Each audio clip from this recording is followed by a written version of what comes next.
Hey, welcome back to Metropole Grid. My name is Andre. Thanks so much for tuning in. It's a Thursday night. It's September 12th, 2024. And I'm pretty sure a sad song snuck into that playlist a couple songs ago, and we just let it ride out. I don't know how to course correct from that. I think if you stop the sad song immediately, it's weird. Hopefully the mood is not down. I'm in a great mood now. What's everyone doing? Lucille got back from work early tomorrow. Wait, one more time. Got work from early tomorrow, but I'm here for the engagement metrics, catching the VOD. Lucille, thanks so much. And hopefully your early work is doing okay tomorrow. Thanks for dropping by. I appreciate the engagement. Speaking of back, David, I'm back in the States. This is not too late. How's your travels? Welcome back. Hopefully you had a good time. Thursday night's a bit more achievable on this side of the pond, if I'm not mistaken. It's a Thursday evening. We have a cool deck list of the week. This one actually has been asked a couple times. Like, hey, Andre, have you played this? What do you know about this? And it's a deck list that I wish I saw more of in-person play or like even online jnet play. I think I've seen this played once. This is the Consume Tag Freedom list, which Pilu played at East Coast Nationals, did quite well. I think it was also played at a Continentals or something like that. There's two lists. This one's meant to be the better one, if I'm not mistaken. But I just seen so little gameplay of this thing in action that I'm not 100% sure what I'm doing. But I think we'll be able to stumble through it together, which is great. Hey, KKCD, good morning from Melbourne. Good morning. How's it going? Weirdy, I won my first match on JNet with a deck I made. Lost the next one, but was real close. Yo, well done. What sort of deck did you make? I don't know how long you've been playing for. If you're new enough, welcome. I can't even remember my first Netrunner match, let alone my first Netrunner win, which are probably two different things, that's for sure. But congratulations, it's a great feeling. You're going to keep chasing that for a while. Got my coffee, ready to get into some work while I tune in. Hey, glad to be with you on a Friday morning. Not too bad at all. Hype for Melbourne Nats. Rory, that's really soon, right? How soon is that? Because it's New Zealand Nationals in a couple weeks. That's online. So I know people who are like able to play that remotely, but I think Australian Nationals is probably like this weekend, right? Yeah, Southern Nationals 9/15. That's just in a couple days. That's really soon. What side of Australia is Melbourne on? Melbourne. Excuse me. Am I doing it right? Good day, mate. Good day. What is this? What is this little alarm clock? What is this building, Australians? Do you know this building? Is this a local cherished building? Is there Lucius Felamus hardware? It's an alarm clock. I'm not going to read the text. It's the same as alarm clock. And there's a little digital frog signage. Southeast, yes. You know this building. The background is like very, very cyberpunk. That's quite cool. That is the Flinders Street Station. Flinders Street. Super cool. Does it wake everyone up? 419 deck that messed around with rezzing and de-rezzing ice. Oh, super cool. Flinders Street Railway Station. Good for you on that. 419 is having a bit of a resurgence right now. I think it's pretty good. It's a train station located on the corner of Flinders and Swanston Streets in Melbourne, Victoria, Australia. It is the busiest train station in Victoria, serving the entire metropolitan rail network, 15 tram routes traveling to and from the city. That's a nice building. Accurate. It's cool that they designed this after the card. Very, very cool. How's life, Cat? It's good. Stomach's been a bit like miserable today, but overall I'm doing pretty well. How you doing? How's the art stuff? It's like the main trade station we have. Okay, super cool. Yeah, it's coming up. Australian South Nationals, Melbourne, Vic. Get your tickets here. This is by Crore. Mind you, Crore is a hero in my eyes, so probably running the event, maybe even judging. That's classic Crore. Classic Crore. So single-sided Swiss. Looks big. Looks like it's gonna be a big event. How many folks are 28 folks? I think people think that like in-person play in APAC, what is that? I honestly think that APAC is going to have some huge events, not only this year, but next year, of course. I know Jai's coming in too. So y'all have a shark in your waters. Not that the players there can't take it away from Jai. Very, very cool. That's a huge event. Well done. I'm painting. Want to see? Yeah. I don't know how we're going to do that. I always want to see. Kevin, hey, how's it going? Elwin, yeah. Hey, Andre, been ages. Hope you're doing well tonight. I'm doing good. We just started a stream. How you been doing? It's been a minute. Hopefully you've been doing well. Cool. That's coming up this weekend. Let me know. Best of luck if you're going. If you're hanging out, you're organizing. Show you if I finish while you stream it. Okay, Kat, you know where to find me. Good. Best of luck out there. Yeah, good luck for those who are playing this weekend. You might have, by the time you see this, it might already be Saturday. You might be on your way. It's soon. That's pretty cool. Okay, we have a deck to play today. There might be some deck building we want to. I want to revisit something. Maybe we'll get to that. But I also want to do an Arkham Tangent because today was a big Arkham day. And I think we can like afford a really big Arkham Tangent at the start. I feel like it's impossible for us not to do an Arkham Tangent today.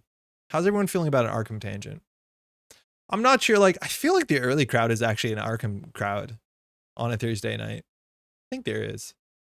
One says like I work kicking my butt most days. Was sick this week. Doing okay now. Kind of miss playing. Ah, bummer. Sorry to hear. Hopefully you're feeling better soon, eh? I don't know if you're getting the time in if you're at home just to like get on jnet and stuff. Jnet it's been a bit inconsistent, but it's yeah, hopefully you're feeling better soon. I love Arkham Tangents. Audrey getting good at filibustering. I'm excited to play this one, Cat. David says Netrunner 100%. That's no way that's ever happening. Sorry, David. Michael McGlenn. Have we seen Michael McGlenn yet? I think Michael's like the gangster, right? The mobster. We're doing an Arkham Tangent. Welcome. I feel like jnet's running at 75%. Yo, Tron, it might be a bit better now. I was doing a lesson earlier today and there was like 18 games on it and it was not fun. It was not really good. I'm here for the Netrunner. Jeff, welcome. To the Arkham Tangent. Sorry for the Arkham, which is barely an acceptable level. I think 75% is good. Kat says they're painting Lobisoming. Oh, I know what you're working on. I'm here for the tangents. We got stats, and that's but 3153 rogue, something with firearms. Do we have stats? 3153. That's a good stat line. One book is really funny for the mobster. If you told me this was just how it was the whole time, I'd be like, yeah, that makes sense. Like jnet, you don't think if jnet was running at 75%, you'd be like, that's not nice. Okay. We're doing an Arkham Tangent, y'all. It's an interesting one. Sorry about this if you want to pop out for like 5 minutes. But they've already announced this at Gen Con, but they didn't really show off much. And today we got our first like big article.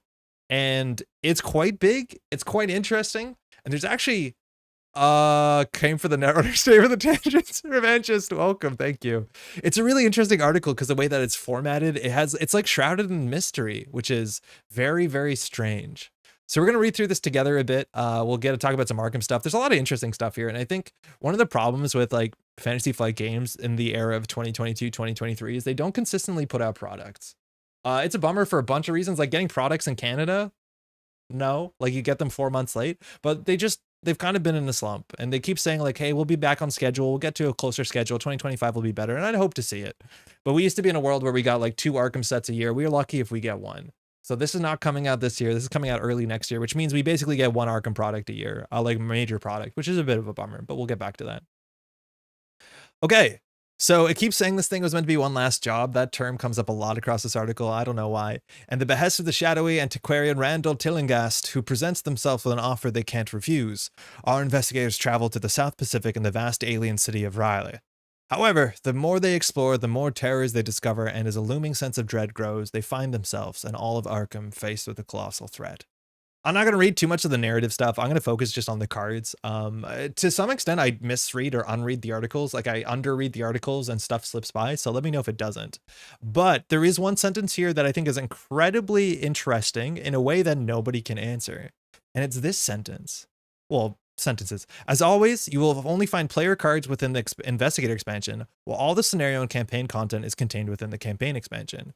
This pair of expansions marks a pretty big turning point for the game line. More on that later. But even if they didn't, you wouldn't be able to resist the call of this latest wave of Arkham horror. This pair of expansion marks a pretty big turning point for the game line is a weird sentence. What the heck does that mean? Right? They're basically saying we have something big going on here on like a structural level, it sounds like. But then more on that later. You would think it's in this article. It's not on this article. So I'm assuming they'll talk about it in the future. Obviously, that's how most communication that hasn't happened in the past goes. But that's not in this article. What the hell is that? What does that mean? There's a lot of speculation on what that possibly can mean. It is worth noting that they've been very clear that Arkham Horror is not going anywhere. It's one of their most profitable lines. And as much as the last job text shows up on a bunch, it like shows up 3 or 4 times in this article, there's going to be more Arkham Horror. What does the game line mean? That's the thing, is like the game line is a really strange thing. Does that mean the Arkham verse? Does that mean how this game is distributed? What the hell does that mean? And I think there could be speculation that maybe they'll go to a different distribution model. Maybe they can unpair the campaign expansions and investigator expansions. Maybe they'll do more standalones and this game will come out like Marvel Champions, where it's about buying pre-constructed decks. I think to some extent that could be an issue, because one of the beauties now of their new 2-box system is that there's less products on shelves. It's less confusing, but I honestly don't know. Kind of surprised they're behind on Arkham. I thought Arkham was still profitable for FFG. It is profitable. Marvel Champions is profitable. I think Lord of the Rings is probably profitable on the basis that they're just like reprinting old content 90%. So I'd be surprised if it's not exactly profitable, but everything they do, from my understanding, is profitable. It's just like Fantasy Flight Games has been in a rough spot, if you ask me, for a bit. Both in terms of the reacquisition stuff, and they've just not been putting out bangers besides their SAGs that have been around since 2016, I don't think. I'm pretty sure Star Wars Unlimited is where most of the resources are going, because if that goes off the ground, it's really good for them. And now we start, and we get a look at new cards. I'm not going to read the text here, but we're going to start with this identity, which is quite an interesting identity. I'll do this because it's smaller. I'll do this because it's smaller and harder to read. This is Marion Tavares, the Trawler. 2343, 86 stats, or 86 health and sanity. And it says you have 1 fewer hand slots. You might notice in the art that this character only has 1 arm.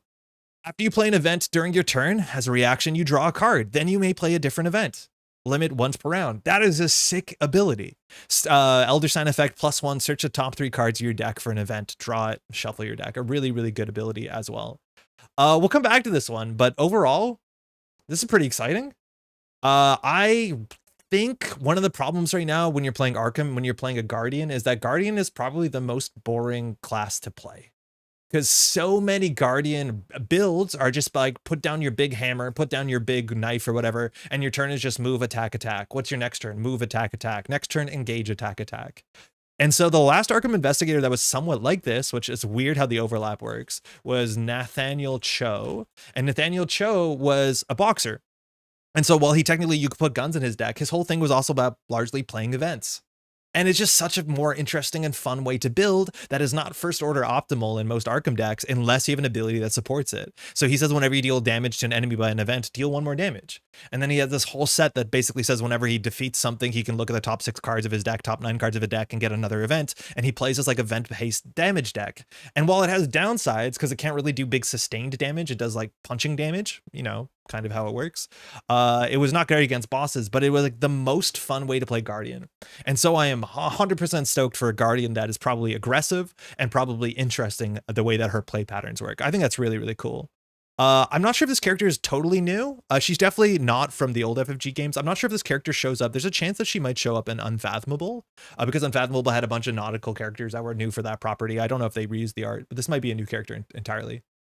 Guardians are the MMO tank for their team, though? Not honestly, Elwin. It like hasn't worked out like that so much. You think with the name Guardian that they'd be more like, you know, support tanks. But if you ask me, the kind of the faction that's best at like sustaining damage consistently would be Survivor. But Guardian technically has more cards that will allow them to engage things off of people and stuff like that.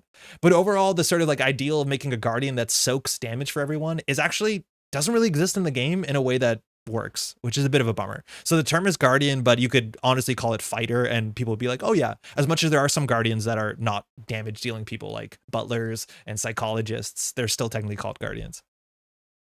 Only Carson can kind of do that. Yeah. It appears Dane has a blank check to work on whatever he wants to. I'm so excited to support whatever that ends up being. Dane is from FFG. Okay, then you see a couple cards. You see Determined, which is the unique card. It's just a skill that when you play it while successful in a test on an event, you can return it to your hand. That to me is like kind of whatever. Obviously, that's not bad. I wonder how many of these are in the deck, but this is not like a build around to any extent. This is just a nice luxury. I wonder if there's going to be more than one unique boon card for Marion.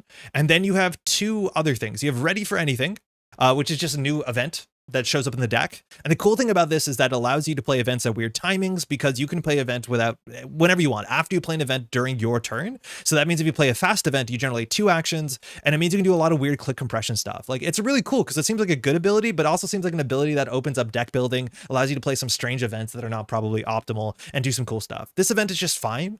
Notably too, that you need a lot of card draws to sustain an event-based economy, and Marion has card draw built in, but she says draw 1 card, 2 if you drew an enemy this round, and you can can ensure that you draw enemies using the Guardian event card pool, and then you heal a whore, which is just kind of fine because she has 6 whore and 2 willpower, which is not a great combination for low whore. You also see they have an upgraded version of improvised weapon. I'm assuming that means we have an upgraded set of all the improvised cards. This showed up in an older cycle. I'm pretty sure Circle Undone, but I could be wrong. Maybe Forgotten Age, I forget. But they're improvised cards that you could play once and then you can play them again from your discard pile. The difference with this one now on 2 XP is it draws a card. There might be a slight other difference. -2 fight, I think it used to be -1 fight, but that's just like straight up better. Upgraded winging it probably slaps. The upgraded dodge card would have to upgrade a bit better for me to be excited about it. And then finally, to show her weakness, I'll do it myself, which is a flaw. Great subtype. You put into play in your threat area, and as additional cost for you to play an event, you have to take a horror, which is pretty bad. But as a fast action, you can discard 3 events from your hand to discard this, which is probably easy enough to do, as much as losing 3 cards. At least it's fast. And really interestingly, if you're playing the improvised cards, getting them into your bin is honestly fine. As much as Marion does get value from playing them from her hand as well, that's honestly not too bad. It's an interesting weakness, but it's not the worst. Now, just want to talk about this real quickly because I know this came up when I read this for the first time, and I'm not sure how I think about it. And there's a chance I'm going to say something that's honestly maybe a bit offensive. If that is, let me know. But this is an interesting thing, right? Because it's a character with a very prominent, obvious physical disability, right? She has 1 arm, and they made it so that she only have 1 hand slot. And I don't know how I feel about this. I think that's really interesting. I don't know how you're meant to portray people in games with disabilities. From what I understand, you're not meant to, like, you know, define somebody by the disability they have. Of course, you're not meant to. And the 1 fewer hand slot is obviously interesting mechanically, but like, we've seen this before in other games, right? Like we've had characters like Edward Kim, the same sort of only has 1 hand, showed up in Null Signal games, or sorry, in Fantasy Flight games, Netrunner. And we've also had recently Sebastio, who doesn't have the ability to walk, from my understanding. And those characters were not defined, like their ability did not have any mechanical, it didn't do anything to them in the game. They could do everything everybody else could do in the game. Flesh and Blood did the same thing with KO. Yeah, KO is a really interesting one too. So KO and Flesh and Blood used to be a character, mind you, an orc, that existed in earlier formats, and KO was this like dice roll ID. Generally, KO played 2 claws. And then KO came back years later as Armed and Dangerous because KO lost 1 arm and can only play 1 weapon, 1-handed weapon. It's the exact same idea. And KO, for what it's worth, obviously kicks ass. I think Marion's going to kick ass, but it's the exact same sort of thing. A character that only has 1 arm, so they only have 1 weapon. And that is obviously to some extent a downside and to some extent balancing as well, but sort of makes sense. I don't know what you're meant to do here, because it's probably really cool for a lot of folks to see a character maybe that shares the same sort of like disability or struggle or that they do, but having it be like a mechanical downside, I honestly don't know. I want to know what people think about this, because it's obviously fascinating, but it's strange. It's interesting. I wonder if they started with play and draw ability, then felt they needed to prevent the player from getting 2 hands of items and work backwards. I don't know. Like, it could be either way. It's strange. It's definitely weird. Like, NSG, I don't think would do something like this. And I don't know if it's like an EDI thing. Like, imagine Sebastio had an ability. Like, do you think they would print a Sebastio and then Sebastio could not interact with certain parts of the card pool because Sebastio was in a chair? I don't think they would do that, because that feels weird. It feels weird. That's all I'm saying. Like, if they made a wheelchair-bound character who could move 1 location at a time, oh yeah, or someone had to push you, like, would they do that? I don't think they would. I don't know what people think about this. I think the character abstractly seems really interesting, and the fact that she kicks ass is obviously great. The fact that, too, I'll do it myself, like the inability to ask for help is a flaw, a personal flaw, is both also like another nuanced wrinkle on top of it, because it's suggesting that she does need help, but she doesn't want to ask for it. But also, everyone needs help. So, like, I could have that flaw, right? It's not... Anyways, I don't know. It's interesting. I think the character looks really cool as a Guardian. I don't know what people think about that overall. If I misspoke and said something a bit tasteless, let me know. I just do not know how you cross those bridges. I like it. Disabilities are not who you are, but they're certainly part of who you are. Portraying that in a ludonarratively resonant way is both evocative and heartening. Yes, in some ways, that's really, really cool to see that, like, the ludonarrative way that it works, and the fact that, like, she's incredibly Man, I was stuff I don't like already, like functional. Like what she does in this world, she kicks ass as much as the Guardian that has 2 hand slots. Like that's sick. We're also going to see if the back of her cards gives her any other deck building restrictions, which there's a chance they say you can't play any 2-handed cards at all, just because there are ways to give you an extra hand slot in the game. I don't know. So I'm interested to see what the response is to this, because overall the character slaps, but there's a chance that some people might not like that. I don't know. I'd be down to see a character represented with my disability as a mechanical downside in a card game, but I don't know how you turn chronic obstructive pulmonary disease into a mechanic. I laugh. Sorry, I don't know exactly what that would be, but like that's the sort of thing. Is like maybe you'd love to have that sort of representation, and maybe you like a character where the downside that you struggle with is a downside that you have to also struggle with in the game. I think downside is probably not the term. I'm using a games mechanic term. Apologies if that's tasteless. I'm assuming she's getting like trait-based deck building. She might. She might. These sort of like event-based things generally have event-based deck building. Like you can only play spirit events, or like you're allowed to play all the spirit events or tactic events, or there's probably one that's like the rugged subtype that survivors have as well. I imagine it's something like that, because it's assuming that she can play this, so she's probably being able to play tactic or improvised, I'm guessing. Inability to breathe properly is a downside. You're good. I box, yeah, every X turns or something, it's COPD, I guess. Hey Daria. Okay, next up is Agatha Crane. This is a bit of an interesting one. Agatha Crane was unexpected. She's an old character from my understanding from old Arkham Horror properties, and these characters get revisited. We nearly have all of them. Phlegm counters. We nearly have all of them so far. A couple of them are showing up in this box, and she's a parapsychologist. So ghosts, I think, right? 4413 is a really good stat line. I love 1 cost 1 abilities because you're not going to use your fight, and 4/4 is fantastic. 3 is also means you can get out in a pinch if you want to, and these both come in the box, and you can choose which one of these you want to play. And all it does is it changes, I think, the deck building on the back, because the identity text is the same. The reaction says when your turn ends, if you've sealed, canceled, or ignored 1 or more chaos tokens this round, you can either play a spell or insight event from your discard pile and then RFG it after you play it. So the recursion will end. Elder Sign +2, you may cancel this token to draw another in its place if you do draw a card. So you can risk a different token, but you get a card draw, and her ability will fire if it hasn't fired there. So basically, whichever one you choose will restrict your deck building. The suggestion is the Seeker will be able to have more access to insights, while the Mystic will have more access to spells. It's really cool in terms of like parapsychology study, that like she can become more mystical and have more spells showing up, or she can become more of the scholar and have more insights coming up. I think that's a really cool way to do it. Overall, pretty cool. Honestly, pretty cool. I think that ability is probably busted. Recursion is very good. Events, one of the downside of events in this game is that you play them once and they're gone. And now saying that every event you play twice, obviously that is something else. And I don't think sealing, canceling, or ignoring chaos tokens is a very interesting part of the game. I think it actually trivializes some stuff. I think we saw this with not Agatha Crane, but the author. I forgot the author's name. I thought the author would be in this box. But her ability just to cancel card effects and reorder card effects makes this game less interesting, because the excitement of pulling tokens I think is really good. So there's a chance that she'll just like make the game a bit easy, which I don't know if that's a problem. I also like devs trying. This clearly isn't something they chose to do flippantly or as a joke and try to do something interesting, getting a lot more points in my book and staying away out of fear. I agree, Tron, and I think the whole armed and dangerous KO subtitle is like a bit more, you know, kind of seems like a hokey joke than Marion does, which is great.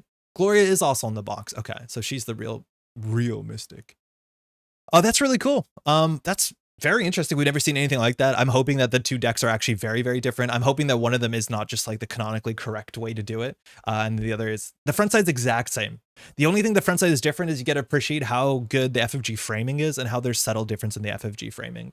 How the Mystic has more of a scroll with a corner, and then you have this sort of like Art Deco, and then the Seeker one looks more like it's on an organizer in a library, which is great.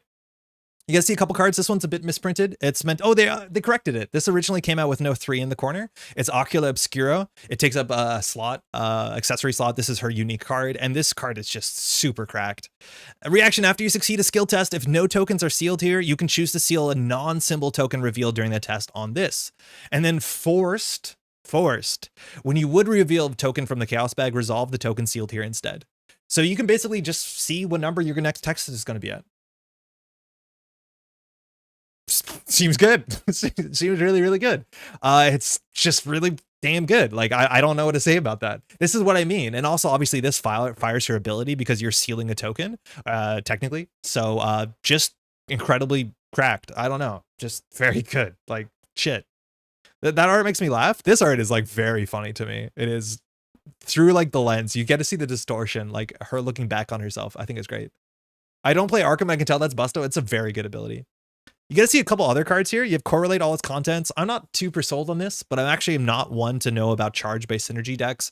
It's an Investigate. You may cancel the first token revealed, return it to the bag, and reveal a new one. That is like a whatever kicker. It's nice that it means you can't autofail, because pulling the autofail twice, what's the chance of that? If you succeed at the skill test, place a charge on a secret or an asset controlled by an Investigator your location. If you succeed by exactly 1 or 3, which works really well with the Ocula Obscura, and it works well with her the ability on this card, you can place 2 charges. Now, Investigate doesn't do anything. It just finds a clue. It doesn't do a better investigation. So you're paying 1 cost and a card to do an investigation that's not attached to another asset to get potentially 2 charges, as long as you succeed by 1 or 3. Now, of course, you can set that up by doing the math, knowing what you're going to pull. So I don't think it's that hard to set up. You obviously need some sort of way where the charges and secrets are hard to get sometimes. I think there's a fair bit of charge or secret support. I don't know. This one, obviously, you need to see what you want to charge. 4413 seems Busto seems really good. Tom, I tuned in. Did I miss something? A new set of Arkham just dropped. We're doing an Arkham Tangent. Is ammunition a charge? No, ammunition's usually ammo. So if you search 45, different cards have different types. Some of them get very specific, but most guns use ammo.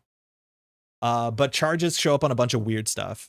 Like, what do grenades have? Do grenades actually use ammo? Oh, they're not grenades, they're MK1s. They use supplies, right? Like, it's all over the place. Hey, Aaron, how you doing? Thanks for the update, of course. Gone to Netrunner this month. Lukashevicius, how's it going? I did that probably wrong. Also got several of my friends in this game. Thank you for your content. Your reviews especially are amazing for new players. Thanks so much, Lucas. Glad you're enjoying it. Welcome to the game. Welcome to your friends to the game. We're doing a bit of an Arkham Tangent here. We'll get back to Netrunner in a minute, so apologies for that. But I definitely want to be doing more replay reviews. I just lack sometimes the replays to go through. But I'm glad y'all have been finding it as useful as it. They're really fun to make as well. Chilling with my girlfriend. Yo, that sounds like a good Thursday night. I love AH2. Oh, sick. Welcome. Okay, great. Jnet is so dead. It's Arkham night tonight. We'll get there. Metropole chill. Yo, this art is so good and such a cool thematic card. Whispers of Doom, a cursed spell. I'm not sure how many cursed cards actually don't interact with cursed tokens, but I'm all for it. Parlay, choose a non-weakness enemy at your location and test 3 willpower. Increase the difficulty where X is the enemy's horror value. If you succeed, defeat that enemy. Fuck. Or deal 3 damage if it's elite, because we can't defeat bosses in one shot. If you fail, place 1 doom on the enemy. Not only does this art go so hard, the idea that you can talk somebody to death, and if it fails, you make things worse, is just so good. We could probably give you the Snare Bear replays after Worlds. I think they would be good. Cat, the problem with replay reviews, though, is like, I want the replays to be from players who are newer to the game, so we can talk about like fundamental mistakes, not so much to be like, here are the edge gains of, notice how Patrick like really played the upgrades well in the PD deck. Is that Jim Culver getting his head blasted? It might be Jim Culver. I believe it could be one of the new characters in the box. His name is Lucius, but I've not seen enough art from him, but we're not sure. I think Jim does wear the white jacket though. Also parlay support for Alessandra, having more powerful parlay events, and she can make it cheaper. It's great. Look like there's still some fundamental mistakes. I'm playing Alessandra right now, and this is such an auto-include. Yeah, it's a really good auto-include. It's a very strong card. Also, her weakness is great. Like, the art is really good because she just found like the dark hole in her lab and it's a problem. But also, this is genuinely a weakness you can build your deck around. Put Glimpse the Void into play in your threat area. The first time you reveal 1 or more chaos tokens during every skill test, you must reveal an additional chaos token and resolve its effects. You can actually put this on the table and build a Bless or Curse deck and have this work for you. Right? Like, there are a bunch of cards that say for every token you reveal. And this is not only, oh, it's during a skill test, so it doesn't hit like Voice or Raw or something, but like you can build around this. Like, this is generally a weakness you can be like, I'm good. I'll keep it. Which is kind of funny. As much as Agatha currently doesn't have any, her name's Agatha, right? Yeah, Agatha doesn't have any built-in like Bless or Curse synergy.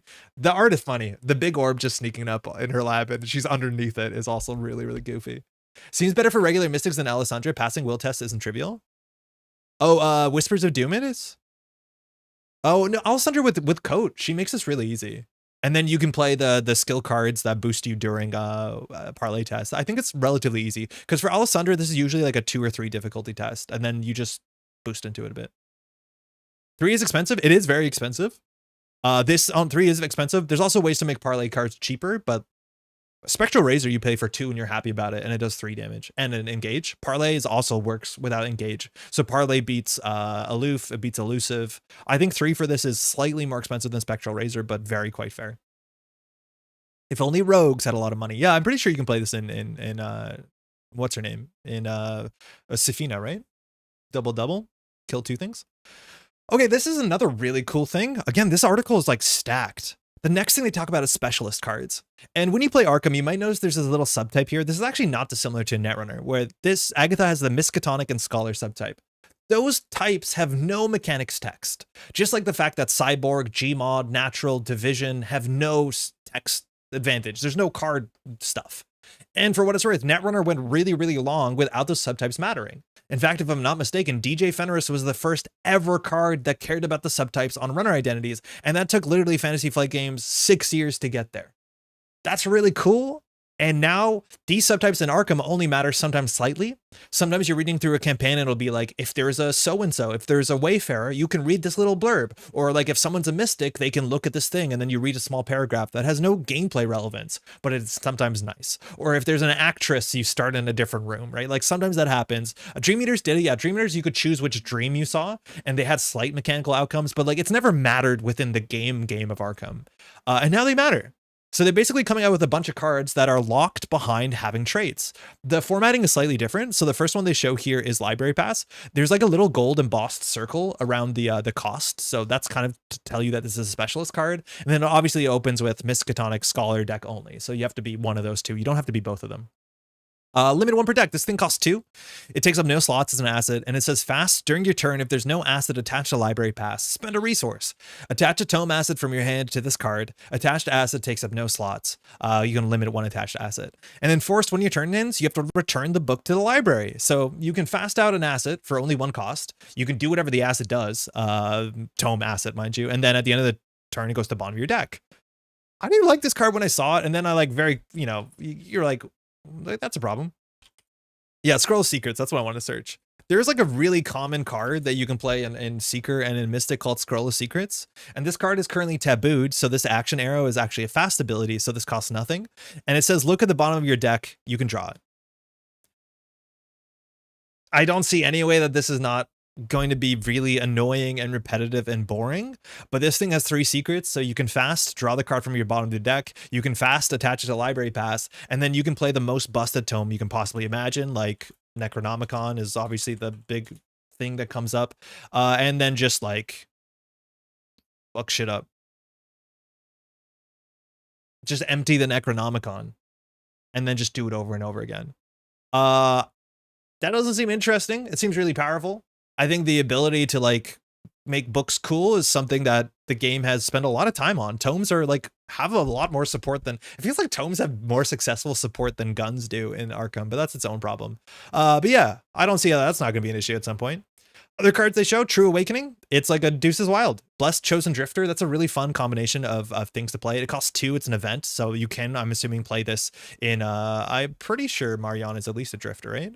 Yeah, Drifter Entrepreneur. Oh, actually not Entrepreneur. I do think they fixed that. And it just allows you to do good things. So you choose 2 of the following in any order. I'm pretty sure you can have to pick 2 different, but the wording is not entirely clear. And it's either draw 2 cards, discover a clue, heal, damage, heal 1 horror. Those are all fine.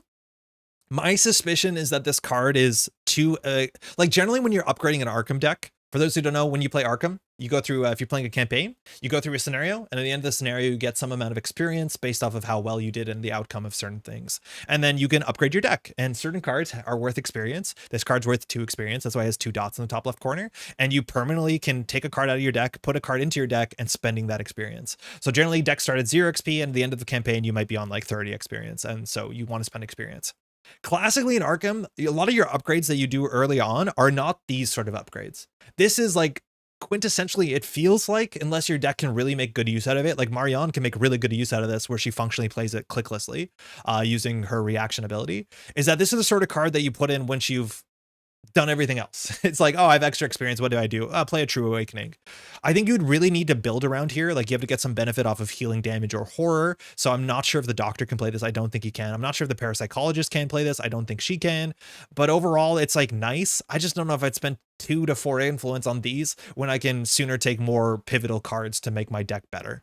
I don't know about that. It's weird. It's not like you have 1 less experience and you putting in your build script into your deck. This feels a bit more expensive. I don't know. Discover Draw seems quite good. Discover Draw is probably better even if you're playing solo, because it means it's a card that you can put into. In solo, a lot of locations have 1 or 2 clues, so single Discover clue on an event seems pretty good.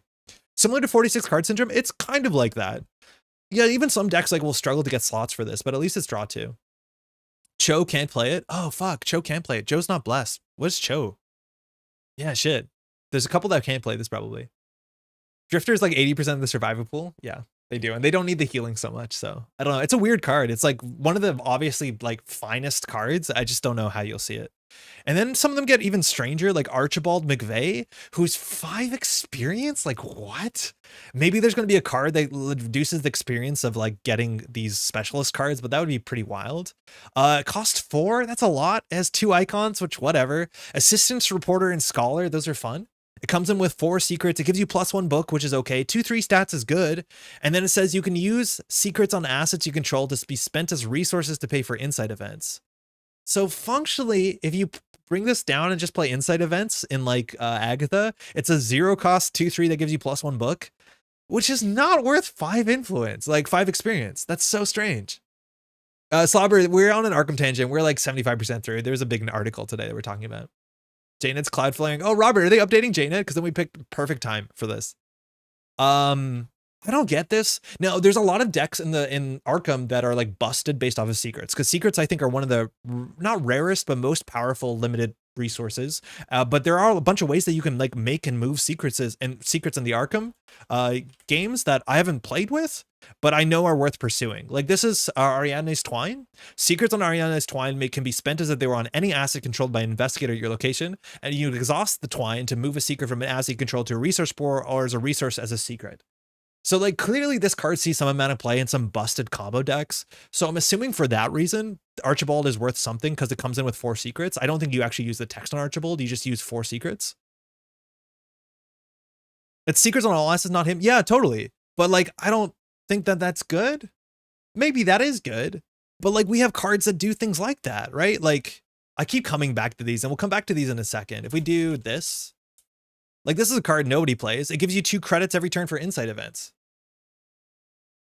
Like, just play this. It doesn't take your ally slot. It doesn't give you soak. It doesn't give you 1, but this gives you free insight ability and 2 credits a turn for insights. People don't like these cards. I like this card for some reason, but I don't understand it. It seems like it's doing something very similar, but worse. It's just like 5 experience gives you so much busted stuff in a mostly Seeker that I don't know why this exists. There has to be something to make this make more sense with secret synergy, because we've already seen a couple like insight synergy cards considering Agatha. I don't know. And speaking of that too, this another card I don't get. I do not get this. It's again 3 experience. It's a 2 cost asset. It doesn't start in play. It's for criminals, drifters, and entrepreneurs, which is a fun subtype mix. And it says fast during a skill test on a tool asset, exhaust nose to the grindstone. You get +2 skill value for this skill test. And if this test fails, either replenish the supply on that asset or gain 1 resource. This to me is like the most frustrating kind of Arkham card, because it's the exact kind of card that you would want to have as a permanent that starts in play. Otherwise, you end up in a weird situation where you have a deck that does something really cool and has a cool engine. As soon as you find that card, which if you draw it halfway through the deck, it doesn't make any sense, right? Like quintessentially, Sharpshooter is the card to me. Sharpshooter is just like the coolest idea of a card. It's a talent that comes down, and once this comes down, it allows you to use your agility stat for fighting, and it allows you to attack enemies using their evade stat instead of their fight stat. So it makes you this really weird, like ninja gun person, which is a very cool thing. And mind you, guns and firearms in general in Arkham need a lot of support because they're never worth doing. But the issue is like, how do you put this into a deck? Because the reason to play Sharpshooter in a deck is probably if you're playing an investigator that has like high agility. So say that you play investigator, well, that's not going to work. With high agility, how do you consistently get, like if I want to play Kamani Sharpshooter deck, how do I get Kamani to get their copy of Sharpshooter? You can't, because it's not permanent. So you have a card that's like a quintessential build around from turn 1, but you can't draw it on turn 1. It is so frustrating.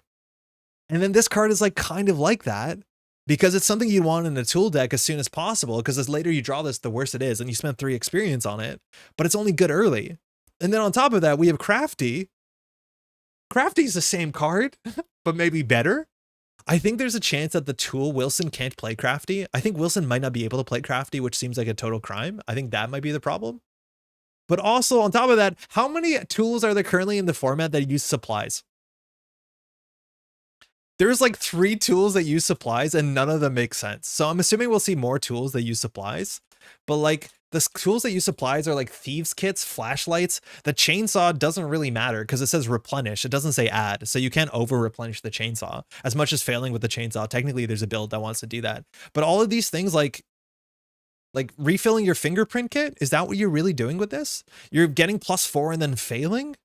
Refilling a flashlight seems like nonsense. Refilling a lockpick seems like nonsense. Refilling a surgical kit and a thieves kit makes no sense to me. Hard mulligan, you can hard mulligan, but like that's not the sort of deck I like to play, and that's not the sort of the deck that works really well. How does a meta evolve in a cooperative game? It's kind of up to you, and that's one of my favorite things about Arkham is how you play the game is entirely up to you. Sometimes we'll play, me and my friend group, well, I've been playing with this one friend group since 2016. Sometimes we'll play on expert or hard, and we'll go out of the way to build really good decks. We know what cards are good. We know what cards are busted. There is a taboo list in Arkham. So every, like, unfortunately, 7 to 8 months, the people at Fantasy Flight Games put out a list that say, like, these cards are now worth less experience, worth more experience. We've changed some of the text on them. They do slight erratas because this game is cooperative. They don't mind erratas that much. And they do, like, a balanced tuning every, like, 9 months, it feels like. I wish it was sooner than that. Which means if you want to respect the taboo list, which there's no reason to do that if you don't want to, they try and like make things not busted. They break up combos and make the like tier 1 obvious cards that crowd out other parts of the card pool less obvious. So how does the meta evolve? A lot of times there's still staples, and a lot of the new cards coming out have to challenge those staples for better or for worse. But the cool thing about this being a thematic game and a cooperative game is I have no reason to play the tier 1 optimal deck. So a lot of times I will go out the way to be like, I'm playing a so-and-so deck, so I'm going to explore this part of the card pool. And even though I could think card A would be better for this deck, I'm going to play card B because card B works with this identity, and otherwise there's no way I'll play card B. So it's kind of up to each person to decide how they do it. But these cards are weird. Oh, this one we saw, yeah. I log in immediately, find my notes at the grindstone. Hey, Vishal, how's it going? Overall, super stoked to see what the rest of these like specialist cards are, because making those things matter is really, really important. And this like breathes a lot of life into a lot of investigators. That's one of my favorite things. It's like when Wilson Richards came out, they're like, here are a couple tool cards, and like they weren't very good, and it didn't feel like it opened up a lot of deck building. But when you give a Miskatonic card or like a what's it called? A Wayfarer card or a Wanderer card, that opens up for everyone, which is great. It's nice that it lets me do my funny build ideas without auto-losing or to nose, where like if you fail, it's fine. 2 cost 2 XP for slotless, 2 boost is pretty standard. Yeah, this is 3 XP. And it's not as good as the normal ones. Like I don't know. For what it's worth, I haven't played that one where the guy's shaving on it, which seems like another card that's like this. I don't know. It's interesting, different than CCGs I've experienced with. The big thing is that this game is entirely cooperative, so there's no reason the game to be balanced. Yeah. 1 XP for a charge is refund. We don't know any cards that this charges in a way that makes sense. Right? I don't think it makes sense. This is maybe my favorite part about this, is they talk about this whole thing with one last job, is that in the campaign, we're going to start having these things called tasks. And tasks are weaknesses. And apparently we can pick what our tasks are. They have recommendations to say certain tasks are for certain types of investigators. So they say this is a task that's recommended for survivors, which is a class, drifters, hunters, or wayfarers, which are all those like specialist titles that nobody cares about till date. And you can choose your tasks to go into the drowned city. And these are what they look like. They give you like mini goals. There are weaknesses fundamentally. So this one comes into play at the start of the game, and it comes in with 8 discoveries. That just means 8 counters on it, but nothing interacts with discoveries. It says, Forrest, when you reveal a location, remove a discovery from No Place Like Home. And then when the game ends, if there are your player count or fewer discoveries on No Place Like Home, in your campaign log, mark 1 progress under this task. So if this is your task, you are the person who has to go around and discover new locations. If you fail this task, it doesn't seem like anything bad happens, but Your task begins now. But if you do it, you get a check mark. And assumingly, once you do enough check marks, you get a reward. And we do see the rewards. In fact, this is the only one we see the reward for. The backside of this card is this. And if you've completed the task, this is the side that it starts on. And it just says you may take an additional action during your turn, which may only be used to move. That's a busted good card. It looks like the numbering on the bottom, we have 8 different tasks in the bin in the whole set. But that is a really cool thing to add an additional amount of spice to every one of your campaign plays. It allows you to take a task that is good for your character, that is the thing you want to do. They probably scale interestingly in different player counts. At 1 player count, this is probably the easiest thing to do because you're the only player. You probably have to reveal all those locations. But that is very, very cool. It also adds a bit of tension, which I really like. When it's a cooperative game, but there's a slight bit of selfishness where someone's like, come on, if I go first, I can do an unoptimal turn, but it allows me to do my no place like home. Like, I like when those wrenches get thrown into the spanners because then people have to be a bit more flexible, and I like that. They show one more task, which is do no harm. I think of like a First Nations meta character, which is really cool. I don't think we've seen this character before. It comes in with 5 obligations, and it says after you heal damage or horror from an investigator or ally, remove 1 obligation from do no harm. I'm pretty sure Peter Sylvester just solves this in like 5 turns, which is a bit boring. Also, the other lady in the cave, I forget the name of. Hey, Cror, you ready for Nationals? It also says when the game ends, if there are no obligations on do no harm in your campaign log, record a task. This is, again, very cool because there's a chance that your deck would have to build around this. There's a chance now some of those weird upgrades that we said don't make a lot of sense to take quickly are worth taking more quickly because they give you more instances of healing. But this also is a task that you probably just don't touch unless your deck has any way to interact with it. This is task 6. We saw task 1, so 8 tasks. I think this is really cool. That's a really cool way to add a bit of replayability and to give you a cool advantage. The rest of the article talks a bit about the narrative. They show Cthulhu, who's really big. They say that Cthulhu is huge and you have to attack him in parts. You probably have to go fight the leg of Cthulhu and the eye of Cthulhu. I don't know how it works. And then they also show all the locations from Arkham, which show up as soon as the original core set, and they are messed up because Cthulhu has descended. Notably, too, some of them say like north side cannot be fully flooded. So it looks like the flood mechanic from Innsmouth is coming back, which is nice if you already have those tokens, which is great. And then that's almost all they say. Besides, this comes out in February or March as of next year. I do not know what this whole like Arkham line is changing. More on that later because they did not describe that unless the rest of the article is what they're talking about. But more on that later. It's a pretty big turning point for the game. I do not know what that means. Now we have slightly more spoilers, and these spoilers are actually hella cool as well. Not sure I'm ready. It's gonna happen anyways. You got this. I have a suitcase full of prizing and couldn't fit my clothes in it, so I've had to bring a backpack too. Cror, you just gotta wear a bunch of promos and stuff. Just ask for some clothes. They'll lend you some clothes. I can't wait to see player card test types. Yeah, I'm pretty excited for them. So we saw the back of the box, and there's a couple things here I can't really enhance further than this, but we see Lucius Galloway, who is the new Seeker. Very, very cool stat line, 2415. That's the second 1 fight in the box. And as a reaction, after you successfully evade an enemy by 2 or more, discover a clue at your location. Just a goofy ability. I think that's going to be a lot of fun. JNet's back, no Russian 10. Rob, thank you. We'll be back there in a second. How you doing? 2 other cool things about this, well, 3 other cool things. Firstly, Bulwark shows World War I. I'm not sure exactly what costume that is, but like someone just stopping bullets, and it's just a great look. The Confidence shows a guy playing chess while looking at it, and he kind of looks like a character from a Tim and Eric sketch, and I think it's just endlessly funny. And then this card Transfiguration, if you read the text on it, it's just Rebirth. It's Arkham Rebirth?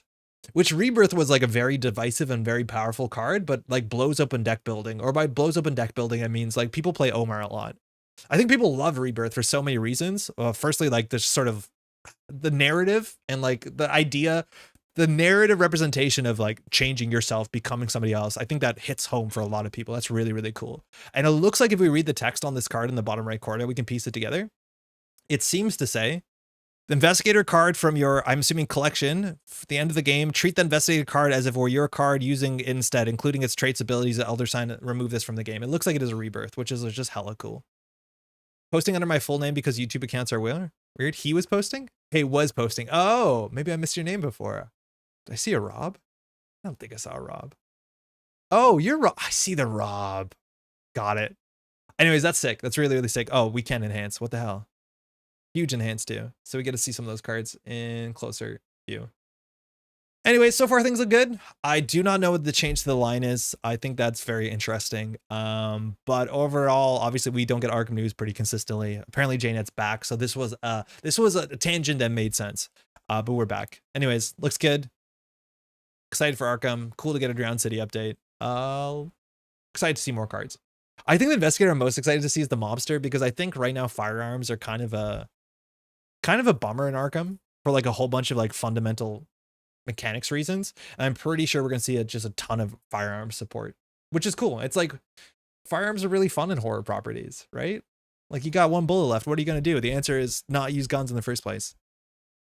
Netrunner, the game where the Latina journalist turns into an old white conspiracy theorist. I thought Omar was like a Asian character, no? Firearms bummer, but Gatling gun though. I'm not even sure Gatling gun's worth it, but it's really fun to have a big gun.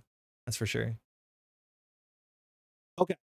Consume tag freedom, 6th the Cascadia. This is the tag me freedom list. I totally forgot the counter surveillance was still in the format. I thought this rotated out in, this seems like a Flashpoint card. Obviously it's not. Mars for Martians is from Red Sand. This whole clan stuff is from the Red Sands. I totally forgot this was in the format. And this obviously is a really good win condition. For those who are unfamiliar, this came out in the Flash in the Red Sand cycle, and Red Sand had a bit of a tag me vibe to it.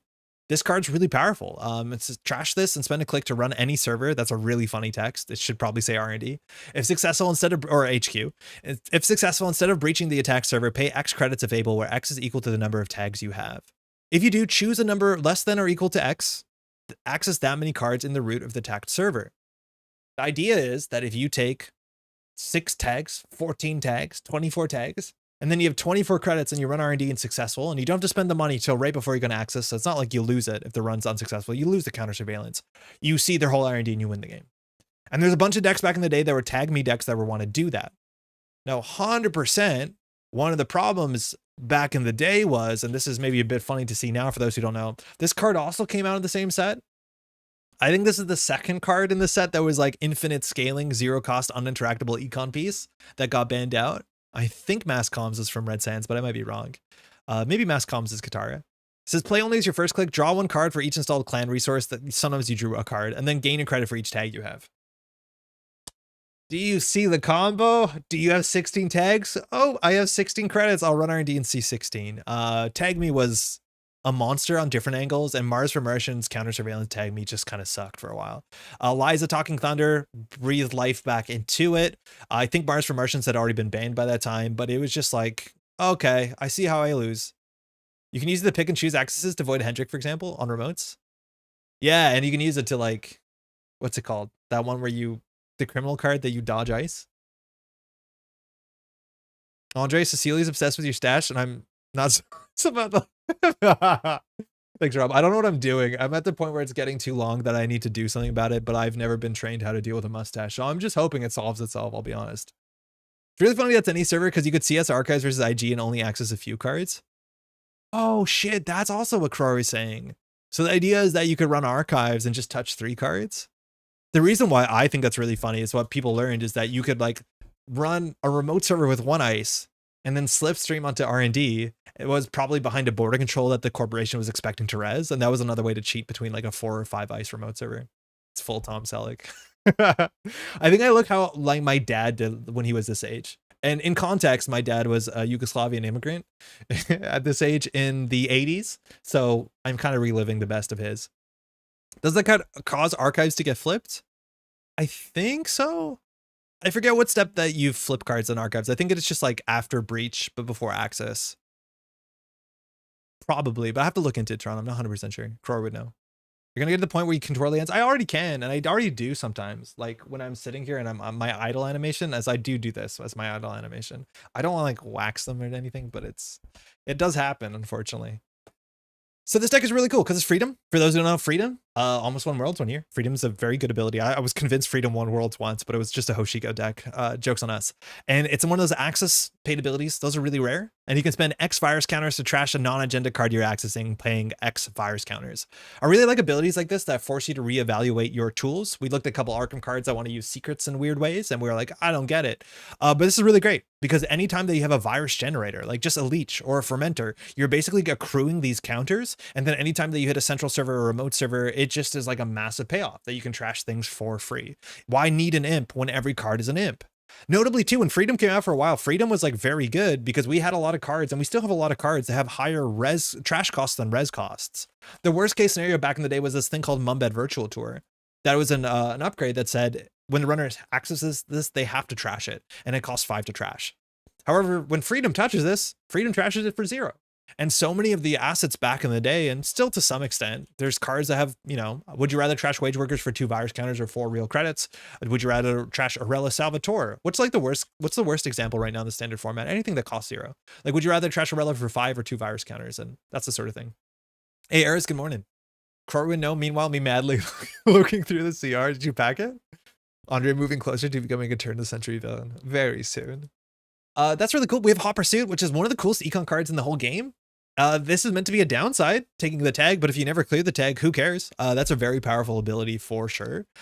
So just getting this off turn 1, very, very... Oh, Svi. Yeah, Svi is probably the best one. 0 for 4. I think that's the wildest one.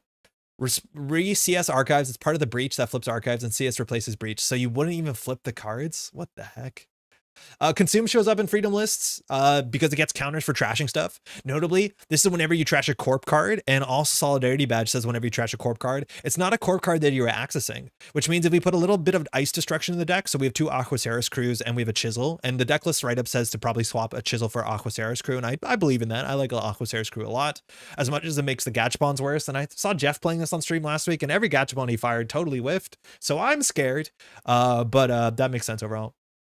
Oh, Mwanza. Yeah, Mwanza is cringe. That's correct. Well done, Supernaut. Freedom Sisig, my beloved. Yeah, it's been a while since we saw Freedom. Otherwise, you're playing like good Anarch stuff. We have a 1 Hermes. It's fine. It's Hermes. It's good. I wouldn't expect that, but it's good.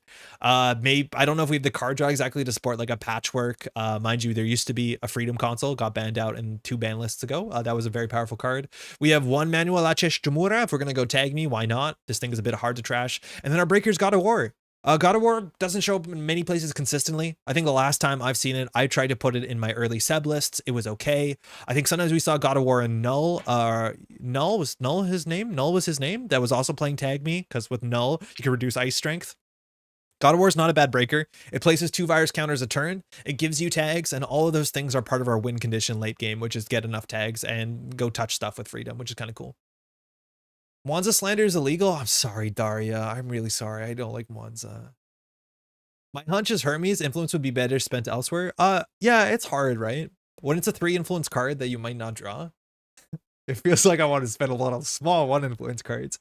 I can see it being really good and blowing things open. I think the Freedom deck is to some extent, and like most Aquaceris crew decks, as much as we're not on Amakua, is that sort of like, I'm going to get a window, I'm going to open that window, I'm going to pressure this server, you're going to re-ice it, I'm going to pressure somewhere else. So it might play something like an aggro criminal to some extent. And obviously Hermes wants those board states that can open up more and more windows.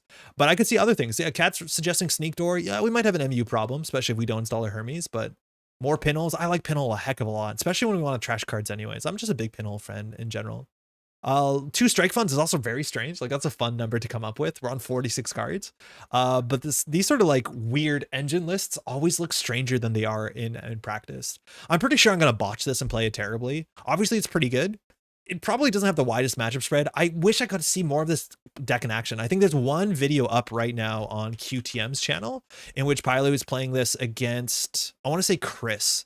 Yeah, I think it's Analyze Chris up on the QTM channel. And like, it's a really good matchup for the Freedom deck, and the Freedom deck just rips through it. And I think that's, you see how much Ice Destruction shows up. It's pretty good.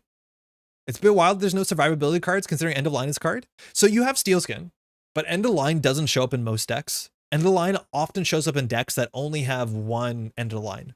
So as long as you have 4 cards in hand, you're relatively safe. And also on that line, we're Freedom. The End of the Line should be scared of us, right? Like in a format back in the day when we had things like Boom, that was a bit scarier because Boom is a one-stop solution, and End of Line is not always a one-stop solution. You might need a bit of extra leverage. I don't think we're gonna be at full hand size, but also we had high-profile target for a while before it was banned out. And this was one of the big reasons why Tag Me just kind of didn't exist anymore. Because we also had back in the day, mind you, this has 2 damage for each tag, so like enjoy your 52 damage, is that we also had Obelisk back in the day, and Obelisk gave you extra hand size for every tag that you have. So you actually could outlast Boom and have like 15 cards in hand, which wasn't a problem, but it was a problem for high profile target, because obviously they can do twice your hand size and damage. Very cool is that both Izzy and Sophie played Obelisk at Throwback on the second day in NPC Montreal. They played this exact deck, but in Throwback, they played Obelisk. I think they played 2 or 3 Obelisks. I think 2 Obelisks. And I believe they came in first and second. So pretty good. Unban HPT, you know you can't do that. Game 5 of the US ECN Top Cut is Freedom versus Kill NH. Oh, I think I missed that one then, Kevin. I'm going to go back and watch that. But yeah, I wouldn't be too scared of End of Line in the modern meta. You're more scared of things like Punitive, honestly. That's more likely how you die. I think the thing I'm more scared of is like Greasing the Palm. You're not too weak to things like Self-Growth Program, and Market Forces and Greasing the Palm are the ones I'm more scared of. Oh, it's not up yet. Okay, so I didn't miss it. That's good. Because I was trying to see as many as I could before. I only saw one. Import. I started hanging my t-shirts instead of putting them into the dryer, and now they get all sort of like foldy and weird and like papery, like crepe paper. Server update at 9 p.m. Do not start new games. Jdang, am I good? It's past 9. I can't. 9. Oh, attempt to reconnect. I don't think I'm connected. Greasy finally using all its text. It's really good when it does. Especially because removing the tag for the runner technically slows them down. Which 9 p.m.? Oh shit, Jdang. Oh, it says EDT. We're good. Gravity will kill your shirt.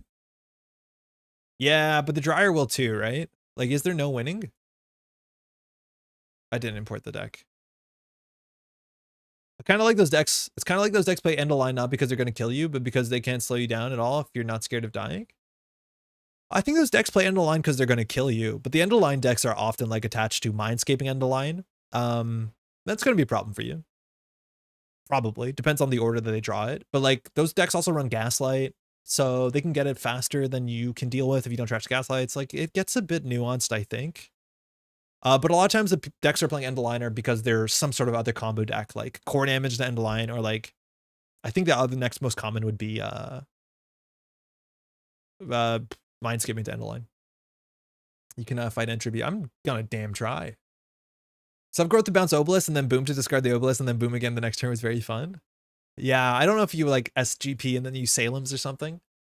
I know that there were some games that were actually lost to the text on. There were some matchups where somebody played a card and the card bounced something to hand, and the bounce to hand actually caused more damage. Like people were trying to bounce Citadel Sanctuaries, right? This was like a story. I forget what exactly the text was, but I think both players messed it up, and I think the Corp won. So they played Self-Growth Program. So Citadel Sanctuary says, trash this to prevent all meat damage. And then the Corp said, okay, I'm going to Self-Growth Program to get this out of your hand. And it says add 2 installed runner cards. It's not up to. So they Self-Growth Programmed, which added 2 cards to the runner's hand. So now the runner doesn't have Citadel, but they also now have 7 cards in hand. And then they boomed the runner. And I don't think the runner realized that they should have had 7 cards in hand and they would have survived. I forget where that anecdote comes from. Always. It's probably Liza. Yeah, I think it was Liza meta. That was probably like Whiteblade playing some Liza. But it's really funny. It's like, I'm going to SGP to do meat damage. And then there's somebody sitting there with 7 cards in hand. And they're like, oh, I see what you mean.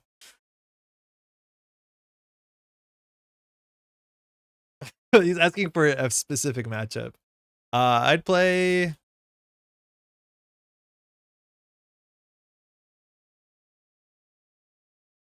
Do you have Moons, PD?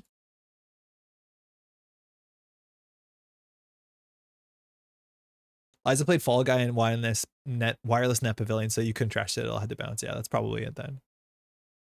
Thank you. Thanks, Tron. It's cool they reset JNet. That probably means it's running well today. Oh, notably, some new stuff. Next week on Tuesday, we'll be joined on Tuesday afternoon, where Pat couldn't join. He's still feeling a bit under weather. Wish him well. But we're going to be joined by Ba to talk about some nationals. We'll have another guest the week after for a bit too, which is great. What happened to queuing into 4 PEs in a row? It's been good recently, Rob. I haven't been running into a lot of PE. But I think we've been playing more Corp, so it's a bit harder to run into that. Are you still streaming, Rob? The one stream that you did on your balcony with like the noise outside of people playing basketball, you're like chain smoking cigarettes, is honestly one of my favorite Netrunner streams. It was so fun. You're just playing like old Mining Accident 409 with just slamming centrals. All right, we're playing against this. It's PD. I need to do another. They were great.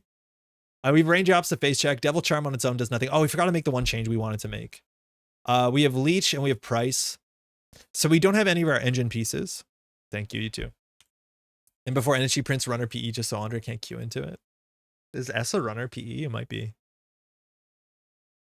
This hand is like, okay. I like raindrops the remote server almost always turn 1. That can't go bad for us. And then we can Price. Hopefully we get into something good. Big divorce death. No, but it was alive with kids. It was nice. Price gets your entry for 1 credit. Yeah, Cody, we're hoping. We're really hoping. It's hard to like have a hand with price in it and feel bad about it because it could be a boat. It could be anything. Tron mold. Okay, we love that for us. Oh, that's fine. Great. So Tron probably has cards in hand. If we run into this, gatekeepers, whatever. Drafter is the worst case. Are we going to respect that? We'll start with the price. So we can get a fermenter or a crew. That's really fun. Fermenters obviously viruses. I think we're just going to go for the crew because then we have a crew. We can do leech, run R&D, and then next turn we can do devil charm, contest anything. Now this doesn't likely trash anything. We trash a seamless here if anything. Okay, that's fine. We probably should draw. I think we've done enough damage for 1 day. That seems good. So we can get another virus counter, which is nice. We probably need to draw a bit more. We could labor rights for draw. This is the matchup where I don't think you need labor rights. You're just trying to hit a strike fund or a steel skin off of it. Otherwise, you get another leech counter. This deck is usually not on a virus, which is great for us. Gachapon, let's see if it whips. I think there's a chance that this deck doesn't have enough targets for Gachapon. Okay, cool. So now we can do either just like straight raindrops to force the res. That'll put us on 1 virus counter. That means that we can deal with Tranquility Home Grid. If that fires a drafter, it's not great for us. We can also just put the Devil Charm down and then raindrops. That's fine too. We'll just get all the have our pressure as well. So we can now decide if we're going to eat this ice or we're going to get raindrops. The bad part is if he doesn't res. Okay, so we're probably going to Devil Charm this. If he doesn't have a remote server, he's in a bad spot. Oh, we can't because we don't have fucking credits. Shit.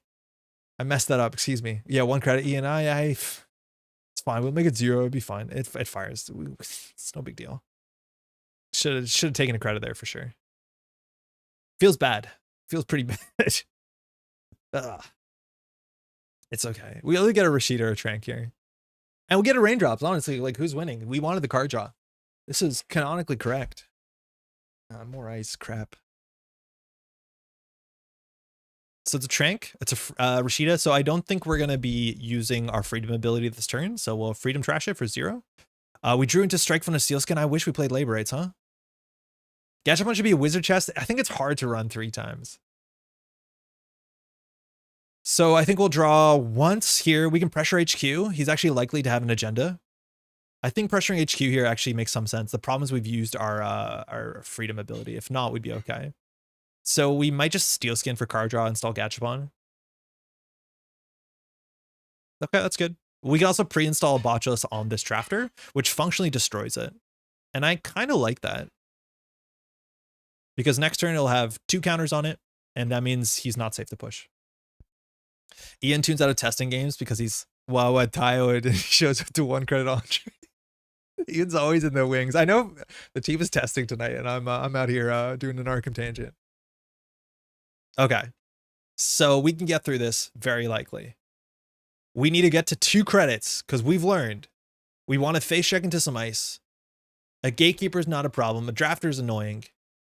So I think we just strike fund run server 1. We can raindrops it as well. The raindrops is pretty low value. We could raindrops HQ. I don't think Tron can res HQ ice and server 1. But if it's like a gatekeeper, it's really bad because we know he has a YDL in hand because he added it back. But I think we just want to like be as aggressive as possible. Getting the Gachapon down for started turn trigger is also really good because we get the Botulus. You should come to testing. I should, Kat. Honestly, like, I'm definitely gonna be there on the weekend for some testing stuff. I probably should have signed up for more stuff. I'm worried that, like, I don't know, maybe there's some imposter syndrome there. Bad for self-esteem, yeah. But like, some of those archetypes I'm not that great at. Like, I haven't been grinding too much ag to help in ag testing, but I think there's other ag players. Maybe we'll find. I think we could just run this. I don't think we raindrops it. Let's raindrops it, because if he reses, he reses. Otherwise, we'll just get the credits. I'd be surprised if this is an agenda, because like anything he reses here gets nuked. Just show up. Yeah, I'll definitely show up on the weekend. I didn't register for anything. I'll just show up.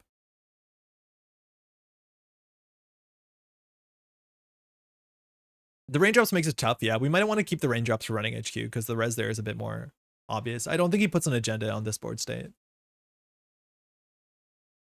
So we can trash Tranquility. We can't trash Managarm unless we double click and pay 3, which we want to avoid doing. There's a Trank, so huge freedom value. So this is where we'd be better off raindropsing HQ. So I think we just steel skin for cards and install the Gachapon, and then hopefully whatever he does, we can respond to it. Oh, Hot Pursuit is going to be really good next turn. I don't want to Hot Pursuit with this this crew. But that's definitely going to be a big income swing. Here, he has a window because the drafter is only going to be 1 token on the botulus, so he might be able to jam here. He's looking for his 2 copies of Managarm. But he's probably holding 2 to 3 agendas in hand. YDL? I would say 2 agendas in hand here. Best way to get better is to play people better than you. No, I really enjoy my time playing against players that I think are better than I am. Then again, I've been playing Patrick for 2 years, so I don't know. I think he would jam here behind a drafter, and I think we're going to respect that. I think we're just going to run it. We could start by pinholing it. It does give us a leech counter, which is nice. If we see in an agenda, we can just let part of the drafter fire. If the drafter fires, we can still get the agenda. So I think we'll start here on this run. I don't think we need to pinhole it. Almost no matter what it is, we want to trash it. We could run an Archives once to get a leech counter in case it's the second Tranquility, but I think that's unlikely. I think we just run it. Forgot to pre-turn the Gachapon. Damn it, Ian. Why aren't you testing? Yeah, we were meant to hit the Gachapon for sure. I just want to force a res here and delete it. I'm tired. I'm sorry, Ian. Yeah, kick your legs up. It's an ablative. Okay, we're good to get that up early. That is frustrating because I do not want to Devil Charm Gachapon that. I do not want to. Now we can just crew it and get a tag. Good morning, Jennifer. How's it going? Are you playing Nationals this weekend? Start time was 5 hours ago. Holy shit. When do y'all eat dinner? Is Tron going to have this agenda? Thinking. We can just Gachapon and see if we can get I think if we get a Botchus, we'll go for it. Yeah, this is clearly an agenda. Gachapon, Hermes, Leech, Manuel, Solidarity Badge. It's like just a Leech. Yeah, man, these Gachapons are suspect. And time was 3 hours ago. Doing some recording too. What are you recording? Shuffle 3 more cards back. Let's put Hermes back. Let's put Manuel back. And we have 3 Moshings in the deck. Sorry, badges in the deck. We'll put the Moshing back. Done. Okay, so this can be bad for us. Only 2 hours of testing? No, it ended. No, actually, you're right. I can't fight that. Can you hover Manuel? Yeah. Oh, well, yeah. Manuel says if you're tagged when you access centrals, you can see another card and threat 3 random trash from hand. Oh, not random. Not random. Top table would be fun to get interviews. Any Rex? What do you mean?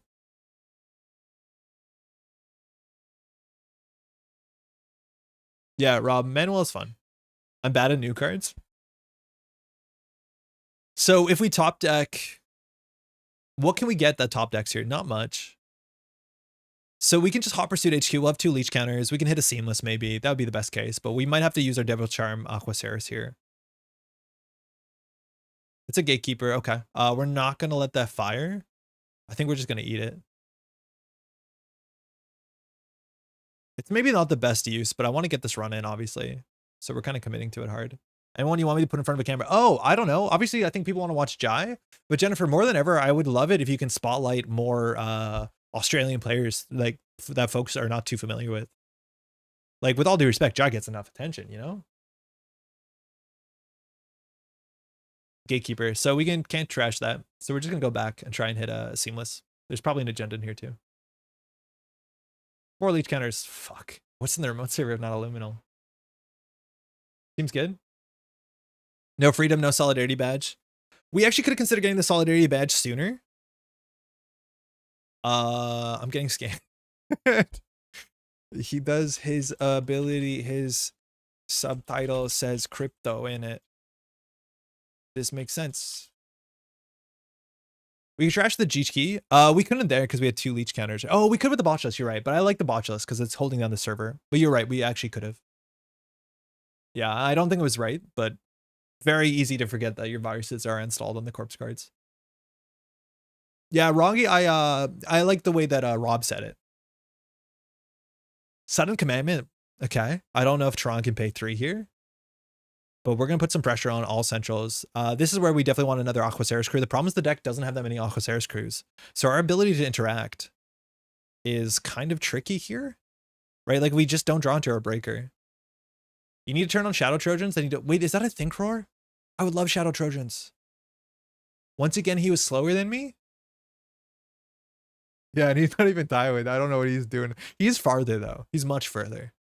It's in JNet settings? Wait, actually, like in here? So the problem right now. Wait, it's here. It didn't do anything. It didn't do nothing. Fourth option. I don't think it does anything until the new game. Eric, how's it going? It doesn't update retro. Okay, great. So card and agenda the remote server. We have many ways to deal with this. This is looking like a Managarm. So we have to be able to deal with this. Now we can pinhole to deal with the Managarm to get a solidarity badge. That's our worst case scenario. That's kind of fine. Eric, I played Legend of the Five Rings core set with Maddie last night on a whim. We had an okay time, but I feel like one core set is just kind of ass because you can't even build 2 decks. Hey Jeff, I wonder if reloading the page would make that appear. Oh, I mean, if we do pinhole, trash the Managarm, Aquaceris run, it's kind of ass, agreed. When does it get good? When does L5R get good?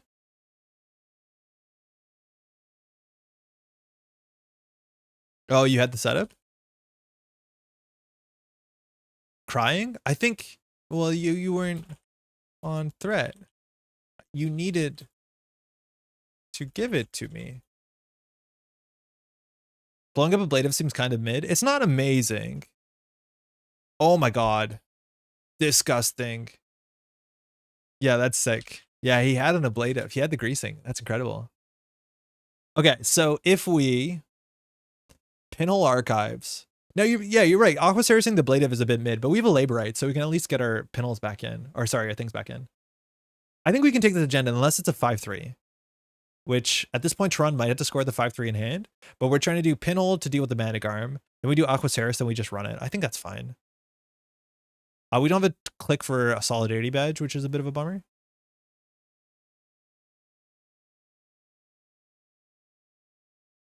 So pay through skunk? Do we? Hold on. Can't steal Iqua this way? I don't think it's an Iqua. But if we do solidarity badge run, yeah, you're right. We can pay 5 here. We don't need our money. We can do Aquaceris run. Angle shooting my That's very funny. That's very funny. Yeah, F it. Let's go. Yeah, I'll pay 5. I was gonna crew run. I was gonna do pinhole crew run, but you're right. I guess this plays around Iqua. I don't think it's an Iqua. We could choose to take a tag here. Our tag got greased off. Technically having tags matters, but also not having tags means we don't have tags. The deck is only on 2 greasing the palm if I don't. Do we need another leech counter? No, we only need 2 leech counters. We'll just do that. God, leech is so good. Putting Iqua on the table here is way too brave. No, Iqua Managarm seems really good. I think a leech counter is worth them having a tag. It's worse than less having a tag. Yes, I agree. I don't need to take the tag here. Oh, this doesn't work? Oh yeah, what the fuck? It's fine. It's not an Iqua. There's no way it's an Iqua. You're right, but we're credit short. It's a Managarm. Sorry, meant to res. Yeah. Do it.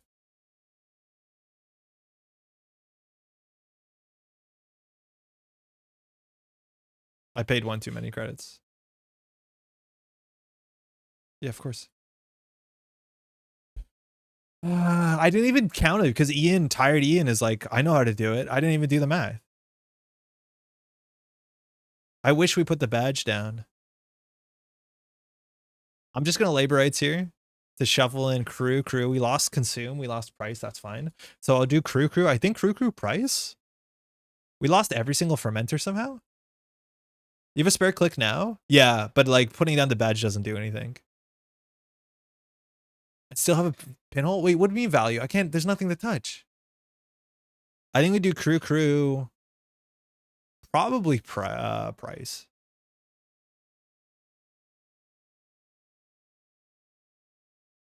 For what do you want me to do with the pinhole?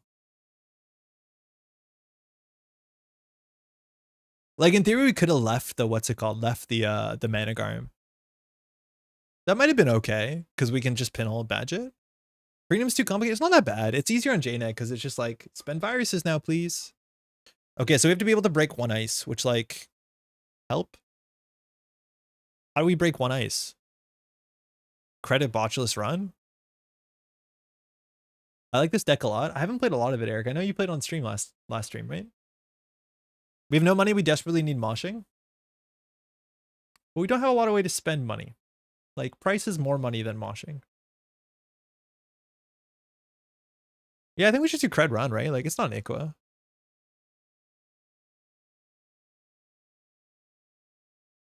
What are you gonna do? Fire drafter? Is there any reason to have a credit? Or a leech counter? No. Maybe we'll let them have this one, Rob. That is not the thinking we need to have. We're gonna let them have, he's gonna have nothing. It's a gatekeeper, we win the game. Good game. He can have nothing, and it'll be sick. For jnet just being reset, it's not running that good. Like, there's no ice here that's bad for us, unless he reses a Brawn. If he reses a Brawn, like, we can still click through one, break one. There's no way we don't get in. It's an Iqua? Fine. It could be, but if he's jamming an Iqua with a single advance and seamlessing an Iqua, like, who's winning? 3x Brawn the list? This list has 1 Brawn. Ogden's actually the worst face check in the, and it's on 1. Drafter can put the Manic Arm because on the server. No, we're gonna break one of the subroutines. We're gonna break the subroutine. Oh, sorry. Oops. Like, we're gonna let him to put a card in hand. We're not gonna let him put a card on the table. Counter V0. You can add a card to HQ.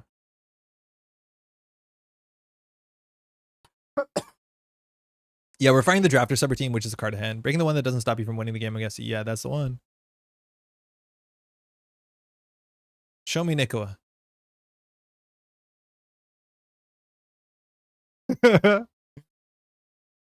I'm all in. Ah, it's a midnight, yeah. I think if you had an Nicoa, you might have jammed it last turn.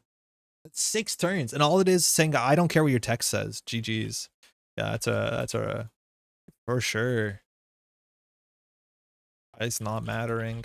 That was just like ice not mattering, right? Like, we drew every botchless. We drew our 2 copies of Ice Destruction and our Chisel Charms. Like, we drew really, really well.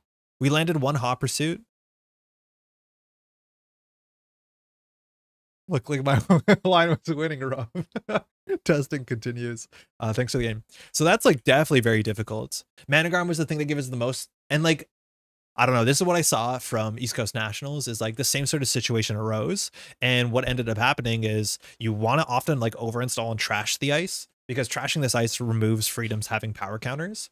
That's like a really big thing to keep in mind, is like there's a chance, and it might not have been right here, but if Tron installs this gatekeeper, and you want to kind of consider trashing the drafter, because if we're not running this drafter, that gets a virus counter, and that virus counter gives us freedom pressure on central servers. So like keeping viruses around can be a downside just in general. But yeah, if we're just getting through that, we're getting through that.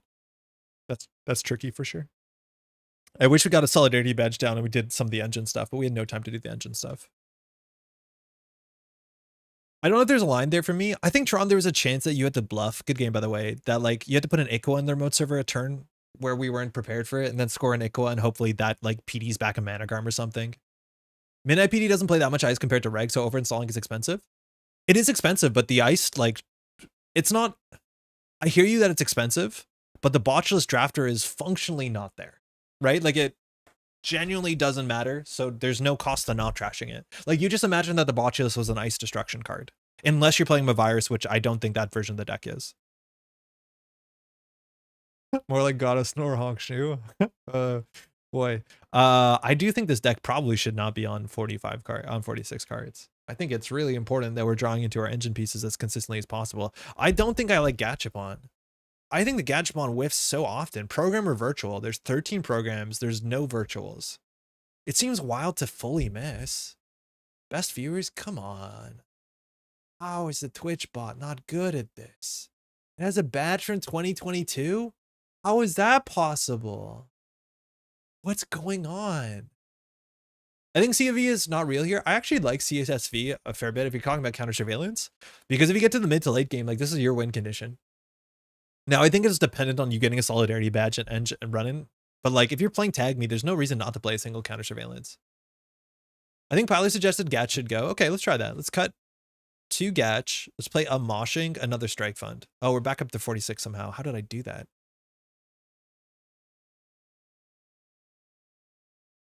Okay, we're playing 46, I guess. Whatever. You have 88% chance of hit on turn 1. We also do have a lot of like unique cards, which is like sometimes that's good for moshing. Or sorry, also good for Gachapon, right? Like we have 3 copies of Solidarity Badge and we don't need 3 copies of Solidarity Badge. So that might be okay to play both Gachapon and or the other one, moshing. Always swap Chisel for 3rd crew. I think I already did that. I'm hoping I did that. Yeah, I did that. That one I was ready to do. 1345 C6 seems great. I don't know. I saw Jeff fire it twice, miss. We fired it, had 1 hit. Like it hasn't looked great. And it's not only is it do you want to hit, it's like you want a choice of hits. Because if it's only 1 hit, how good was the Gachapon? Like I think you always want to see 2 targets and then have a choice of which one's better for board state. Badge is so key. Yeah, badge is huge. The badge would have given us like 3 or 4 card draw. On that note, imagine there was a resource you can install that just says at the start of your turn, draw 1 card in Netrunner. How much would it cost? How much would you be thinking it's balanced to play just a neutral resource that says start of your turn, draw a card? I think 5. We had a console where 5 was the answer and people didn't play it, but it's a console. Ranji, you think 4? You think you could play an Earthrise that went forever? I mean, DreamNet is banned? Yeah, but DreamNet is better than that because it clicklessly gives you a card draw. Wait. So with this card. Yeah, okay. But DreamNet had text. Drew you a card and let you RFG 2 irrelevant cards. All right, we have Crew. Crew is really good against Op. We have the counter surveillance in our opening hand, which I don't think we want. We have the early pinhole threading, which is good against exactly Rashida on turn 1 and not that much else. I feel like we played against Tank on Op recently, and I forgot what sort of Op Tank was playing. I know we played against Tank. Drug dealers 1 to install and 1 per turn. Yeah, that was very expensive. You play Onicom, which is better than draw 1 per turn in a console slot. Yes, but people don't splash that. Like I want a neutral card. Gachapon can be good. The deck doesn't have a lot of draw and Gachapon helps to filter the deck. Oh, totally. It's just we've been whiffing on it. Enough string because I jumped in. Okay, I'm gonna mulligan this. Crew's really important. Like Devil Crew run their mode server just turns the whole deck off. Like imagine they're an Archer deck. This hand's weird. It's a weird hand. No virus tokens. Oh, we've got a war. Okay, we'll see how bad this goes for us if we got a war immediately. I've actually lost games to the drugs. One of my favorite decks is like Gabe, drug dealer Faust, and it's just like you don't need credits. You were actually like unironically playing easy mark because you want an econ card you could play on 0. It does have the price, which can be anything. These are good cards. These are hard cards to mosh. Okay, that's a slow enough start for us. Let's just price. Leech, Botulus. Now, Botulus can be really good. The problem is Op is very good at interacting with Botulus favorably because they extract or they border control. There's so many things that they do that makes their ice pretty bad. Now, Leech is kind of okay. We don't have a great server to run here. If we had Leech run R&D, so be it. But I think we want to do the Botulus put on HQ. I've been casually looking at Eternal. You're right. Geist is sick. Oh, great. I'm glad you can find out Geist is sick. Geist is so hella sick. If we play this, we'll never have money again. If we play Consume, we might have money later. But I don't know when. Oh, Ghost Trojan.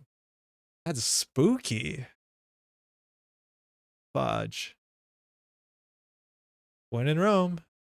Why is there Ghost? It's a setting so you don't forget that you have Trojans. It's an option we just turned on in the last game because we were forgetting that we have virus counters here. It doesn't do anything. Like you literally can't click on it. But it's just to remind you, MU. Super weird. I think we can steal skin here. We only have 1 more moshing to hold on to. Otherwise, if we play badge, it's like kind of a nothing burger. If we price here, we can get a card down. But if we get a botchless, we don't want to install it. I think we can just steal skin to draw. Wait, do we discard cards? Yeah, then we discard cards. I'll just click to draw because we're probably gonna have to draw more than that anyways. I heard Ghost and thought I was supposed to be paying attention. Hooray, Cyberpeter. Eric, this is not Cyberpeter. It's jnet. It's in the jnet settings here. It's just at the bottom. I didn't know about it until Core pointed it out. Not that Cyberfeeder isn't sick. Okay, so we want to deal with this. We probably want to face check it to see what it is. I'm okay with tank resing it. The other option is steal skin first because we can find the Spirit Island card. Found the Spirit Island card. So we can raindrops it. Please get badge down. Soon. I'm not expecting to get in and trash anything. Border control. Okay, that's the hardest card to botulus. We draw 17 cards. That's good. We could do Aquaceris run in. What happened to Arkham Stream? Brennan, we did it. And then they reset the JNet servers. The Arkham Stream was good. I only said certain things about disabilities that probably made me uncomfortable because I think I might have worded it bad. But otherwise, we're fine. We do Aquaceris run the remote server. It forces Tang to like do the border control. Because if Tang doesn't do the border control, we win. So I'm just going to force Tank to do the border control because Tank has priority here. So you got to pop it now if you're going to. Nice. Now, that was last click. So in theory, Tank can pop out like a 3-cost fast advance tool. I was here for a bit of it. Okay, good. It's a magnet. Fantastic. Good to get that out of the way early. Magnet in the year 20. Top pursuits now seem harder. Do we not hot pursuit HQ here? We could have. I'd rather pressure this a bit, and we still have our Aquaceris crew. Magnet actually is a bit bad for us, but it's still... Oh, it doesn't even get virus counters anymore. Shit on me. We don't get God of War down? Magnet's a big pain? Yeah, but the deck is on 1 Magnet, and now we found it, so, like, that's fine. I generally don't think we need Consume with this hand. I feel bad throwing out a 5 influence card. There's no way throwing out a 5 influence card is the correct line. I'm gonna throw out a 5 influence card, y'all. I don't have time to hit this button. That's a slow button. We have, in a split second, gone from good position to oh no? No. Fuck. Cror, you said that before the bad thing happened. Okay, things got worse. Now it's unlikely they could res ice on HQ, so it will price. Ah, options. Botulus, Leech, Solidarity Badge. Not that one. Manuel Lachesh Jumura. I think we'll do Botulus on HQ and then we'll just do Badge Hot Pursuit. Psychic, it got so much worse. Do we need Price when we've taken so many hits out of the deck? Yeah, Price is just a cracked card. Let's draw 4, install for free. Price is just such a good card. Let alone, like, imagine to hit a Steel Skin or Strike Fund, right? Like, Price is just kind of the most messed up banner card.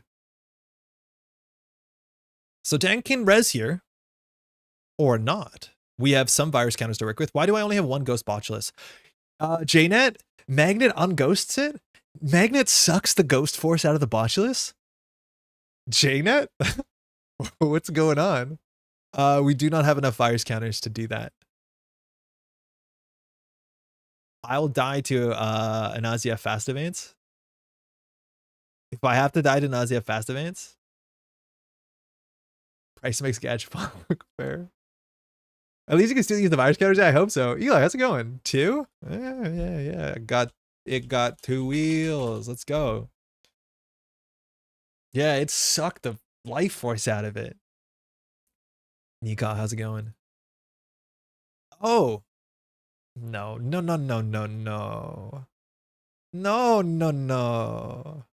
Yeah, the write-up calls it hot fursuit, which is sick. That's really great. There goes the Botulus. That's what was going to happen. Why is Op on Trojan Horse? This is probably Beeblum's list. Beeblum's list was on, I think, a single Trojan, if not 2 Trojans. And why? Because it's a messed up card that you can't really play around functionally. We have 18 credits. We can play around it. This is Glacier Op. This is probably Beeblum's list. I think it's the last Rush Op I saw. Now HQ's open, but draw a card. Oh, we lost a crew. Yeah, Magnet's bad for us. Like, Magnet is very difficult because we have to Devil Charm it because we can't... Oh, we can leech it, actually. I have mummy hands? Oh, your surgery. How'd it go? And I've spent some of my free time today goofing around trying to learn Blender. Program's really complex. I did 1 tutorial in Blender and thought this is really cool, but I'll fall down a rabbit hole. And I think actually doing 3D stuff for Netrunner would be hella cool. Hopefully you're doing better, eh? This is not Beeblum's list. Tang has been cooking? Okay, cool. I think we need the God of War just so we can deal with the Magnet. Ooh, I do not like this. Ooh. I guess we hope. Did you make a nice donut? I didn't make a Taurus. I made in Blender. I made one of those like it was like a tutorial from one of those websites. Where it was like the kind of, you know, tries to struggle to say the thing he's thinking of. That 90s or 8. Please hit my steel skin and nothing else. One more time. That like synthwave car driving towards the sunset thing. Or just like don't hit the steel skin. That's also like equally cool. 2 labor rates are out. Wait, we're 19 cards left? Okay. Vaporwave? Yeah, kind of like that. Thanks, it went fine. I'm just mostly at the whim of my wife to open jars for me. How the tables have turned. Part of my value in this household is my jar opening ability. I do 3D stuff for work, but don't use Blender so much. What do you use, Kat? What is your 3D tool? I think we lost the game. No, we're fine. Genuinely, we're fine. It's just a Tucana. Tang might score out, though. But, like... Wait, oh, God of War is not an option on jnet? Sorry.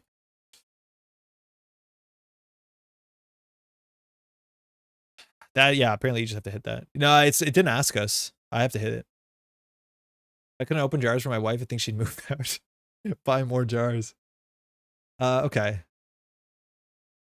It's too old for automation. It's honestly not. Like other cards from that era got automated. I think it's just too niche for automation. So we probably need to deal with the Tucana. I think we're just fine running into this. I wish we had another raindrops, but sometimes it'd be like that. I don't want to pre-install the Aquaceres crew. I can pre-install the Devil Charm. Houdini, I don't recommend it if you're new though. Okay. We trash this for credits. I don't want to spend 2 virus counters. That draws badge, which is great. We could consider running R&D here. We could also run HQ. Tank iced up HQ intentionally after getting the mandatory draw on scoring the Suzyaf. So there's likely an agenda in there. Now we don't have to chase it down. Like the drafter is relatively expensive. So we just need to figure out how to well place this. So I think we can probably draw once and then just install the Devil Charm. If we want more virus counters, which doesn't seem like a priority, I think we would otherwise do Fermenter. Now this is a deck that's probably on 3 virus. That's the worst case for us because if we're depending on God of War. So we definitely need to rely on Devil Charm crew for a bit. It was definitely automated at some point. Was it actually? Maybe you're right. I'd have to look back at the RWR release because we did play God of War and I don't think it wasn't automated. Triple negative, whatever. Lowering up the drafter denies Appa scoop target. It does, but I don't think they're like super excited to blow up a drafter. It's a drafter. Right? Like no matter what, they're going to have something resible here on their remote server. Draw a card, take 300 tags. So I think we just do crew run the remote. Is the one on Devil Charm and crew a slightly different place? Yeah. Wait, what? Is the one on Devil Charm and crew in a slightly different place? The one? Like the credit? Cost in the corner? Yeah, but that's because one's FFG, one's NSG. Is that what you're talking about? Oh, and Strike Fund?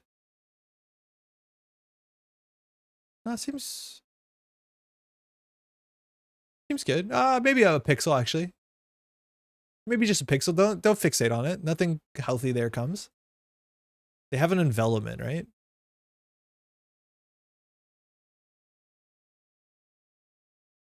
One is a region, the other's a hardware, so they all have like 1 pixel up. Sandstone, okay. More like Blandstone. What does it cost us to break that? 10 credits? I guess I'll destroy it.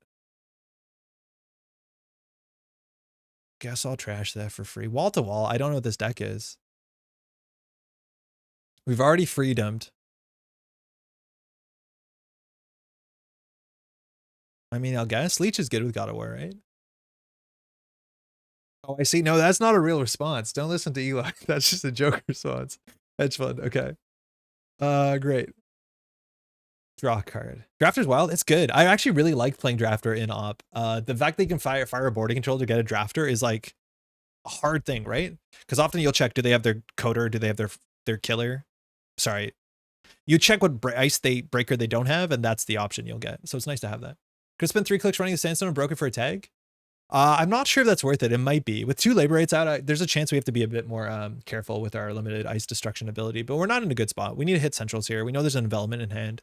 I don't have a good way to get through drafter. We also threw out our... No, we mulliganed, so our clan vengeance is still... Or sorry, counter surveillance is still in 12 cards in stack. I just don't know how we deal with this. I guess we run archives. It saves us 2 credits. Let's draw once. I mean, do I botchless a drafter? We're going to hit a Mav at some point. They threw out an Afshar, kind of tracks. So I guess we can do Fermenter run HQ. It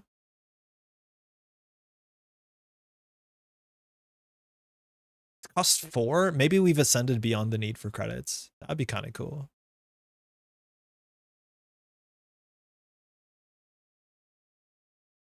I don't know where's the slaughter influence. I think it's cool. That's a good trash. But yeah, there's a lot of good ways to suspend influence on Ob, that's for sure. So like they still have to build a remote server. We still have Leech God of War. They probably still have Threema Virus. Like there's a bit of ick going on. We think there's an envelopment. That's a lot of money for God of War.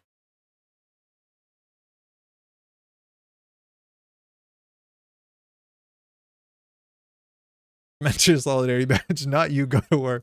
You sit down. Okay. So we have a money problem. We don't want to crack the fermenter. I think we want to run this, force a res, and then probably run R&D. I'd be surprised if this is an agenda, considering it seems like we've been aggressive enough. So we can do this. We have to make sure that we can deal with Archer, but if Tangres is an Archer, I think we're okay with it. We probably need a strike fund. Manual strike fund? Yeah, we have to play a strike fund, if that's what you mean. I think we need up to 4 credits. That means we can break not 5 strength ice. So now we can deal with 5 strength ice. Running last click into a boarding control is actually pretty bad. We probably should not be running like this. We probably should have just ran sooner. Yeah, it's an envelopment. That's why we were paying around the credit total. So we can make this breaks for, we can make it down to 2. So we can fully break this. I'd be surprised if there's an agenda in here, but envelopment is hard for us to deal with. That's for sure.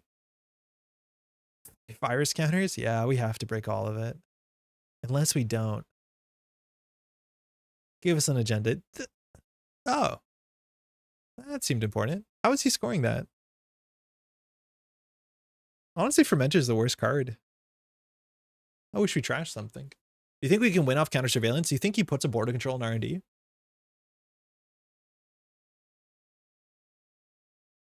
I just don't think we can get dragged into this envelopment over and over again.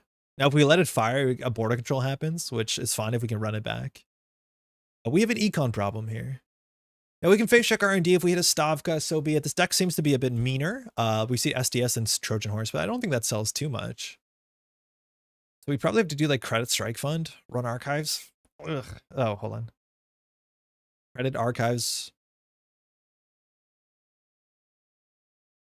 We can set up the botchless on R&D. What's the worst case? Of like Tang scores out and hits the botchless from hand or hits the CS. If the CS gets hit from hand, we're kind of cooked. We could also do like credit strike fund for mentor. Then we should probably draw first. I think we need to run archives. Leech tokens seem like they're each worth like, well, literally 2 credits. I don't know if I feel bad about throwing out the consume. I think it's hard to get accesses. Unless we want to be a bit more like just blatant.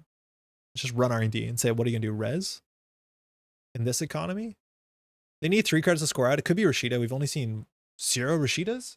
I think 0 Rashidas, actually. That's most likely Rashida. We have still 1 pinhole in the list.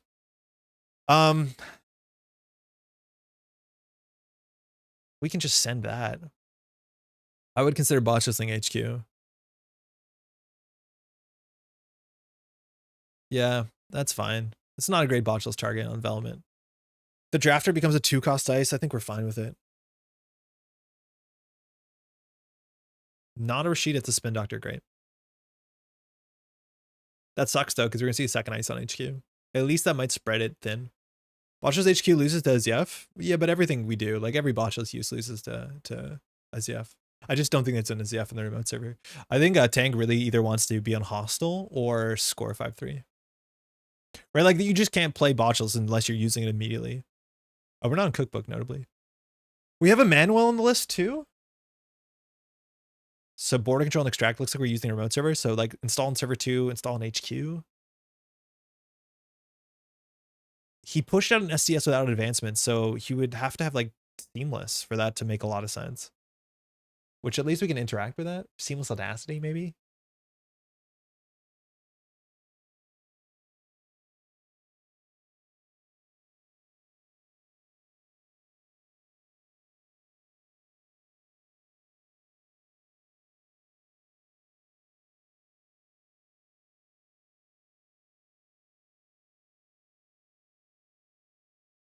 Okay. So he probably still want a Hot Pursuit HQ. He doesn't have that much money. I don't know what that is, but that's probably freedom. Oh, it could be a Mav. If the Mav hits the drafter, how bad is it for us? It's pretty bad. Maybe we do need a fermenter if we ever want to get up to 8 tag credits. What happens if a drafter fires? Is it bad? It seems pretty bad. If he versus a Mav, how bad is it? It's pretty bad. Yeah, we just can't win into. I'm just gonna send it. There's no way we can win into Mavirus. Like every single breaker we have loses to Mavirus.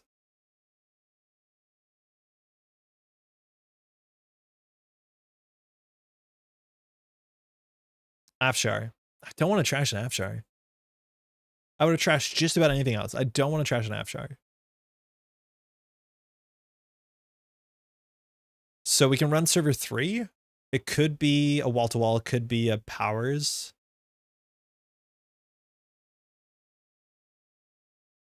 It should get us a freedom. Could be a spin doctor. Yeah. We might have actually thought that was a spin doctor and should have ran that first, then ran HQ. That might have made more sense. Because I think the agenda's in here. Yeah, if we could see that as a spin doctor, we probably wanted to start there.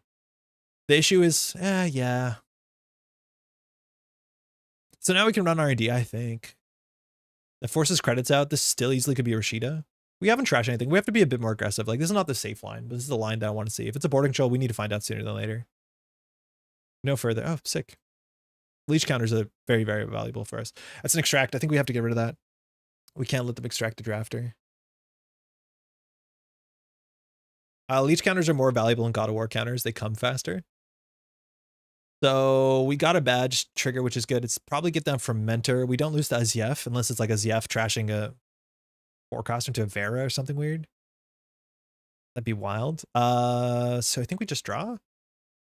The other option is Fermenter. We're doing okay on money. Maybe we should have a Fermenter because we might have to just like pop the counter surveillance after we can maybe force him to overextend on the remote. Phrasing, I don't know what I said, but it's fine, probably.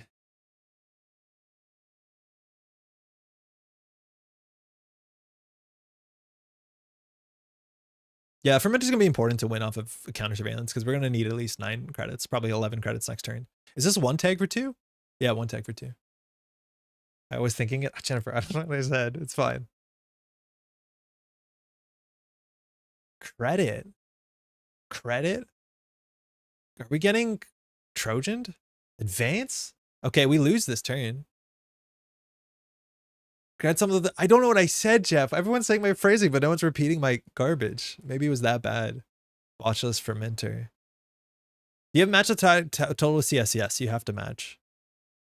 Up to X cards. You have to pay exactly X, but you can access fewer cards. But you have to pay the same amount. Has there been any tag punishment? So far we've ran into a greasing, which was expected. No one tell him? Close. Okay, so we're assuming we lose here to Audacity or we lose here to Seamless Launch.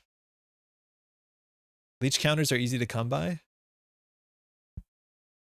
Great. Greasing? Oh, we lost a greasing in a previous match. Got a war trigger? Huge, thank you. Okay, thinking. So, we know there's an agenda in the remote server. We're assuming this is a border control. If we run into a border control and let the credits thing fire, then we're actually in an okay spot. So we might be okay doing run R&D, see what happens, raindrop server 2. Let her see. No, it wasn't an op. It was in the PD matchup. I just meant today. Just send it R&D with CS. Now it's a pretty. It's not the best line. No, it's not the worst in op, but I think we can actually force tank to have fewer credits than to win the game. The thing is, like, if CS goes down, we're on 7 credits, and then we're already kind of cooked. Raindrops into CS. You really think so? I don't think so. Seeing 10 cards is a lot. So we can raindrops HQ. Well, at one drafter. We can raindrops into development. It only has 2 counters. It puts us on... You can't see us. We can see us. Not enough credits. No, after we raindrops or crack the fermenter. Yeah, we'd have to crack the fermenter. Pop fermenter, CS, and go. I think we kind of want to see if this is a board control. But if it is, we probably can pivot the remote server. Now on 6 credits, what were you like? What is the average that we're expecting to break on ice? Right, like say that this is a sandstone. Okay, so sandstone comes in at 5 strength. We can get it down to 4 strength, 3 strength. Then breaking it with God of War still costs like 6 credits. I honestly don't think we can run R&D unless we find out what the ice is, or we force tank to overextend here on server 2. So I think we raindrop server 2 and hope that we see res. We haven't seen ice walls yet, no, but ice walls are not a problem. This might be right. Does op usually have multiple? Yeah, some ops have up to 3 ice walls. If they're like the ZF, a bit more fast advancey stuff, like more of a NWE build. But this is interesting because it forces some cool reses. But the best case scenario is we force tank just to have fewer credits because we technically can break the development. I think I didn't do the math, but probably. We 5-thing the remote server a bit. That's sometimes fun. I think we can break the remote server. It'll be on 3 strength. We pay 6. Yeah, we're just putting enough pressure on.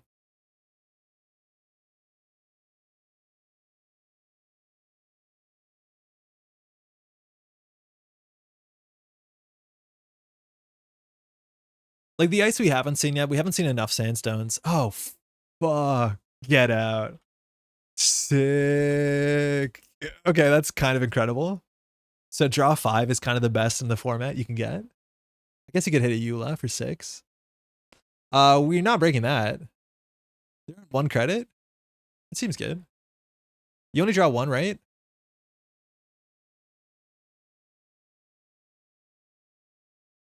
I'm so used to Banhar. Hirakatha. Yeah, okay. I thought that would be better.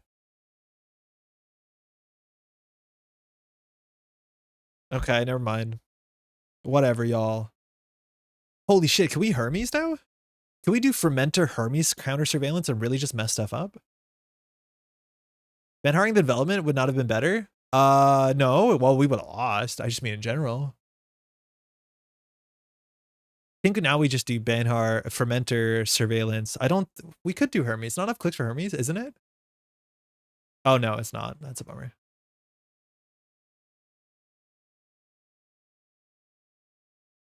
Okay. Yeah, we'll send it. We see 10. Too many people don't counter surveillance HQ. I don't think it's a great time to counter surveillance HQ because they have a safe remote server, but people forget counter surveillance HQ is often the game winning play. Oh, pay 10, I guess. First card, are you kidding me? You kidding me? Oh, we'll trash that.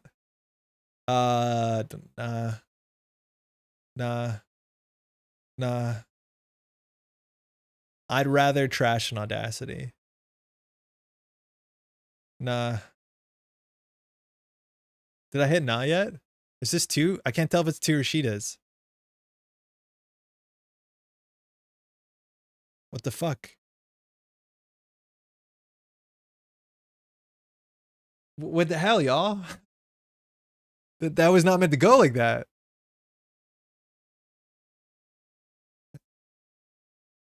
I didn't even freed him. I think it was 2 Rashidas.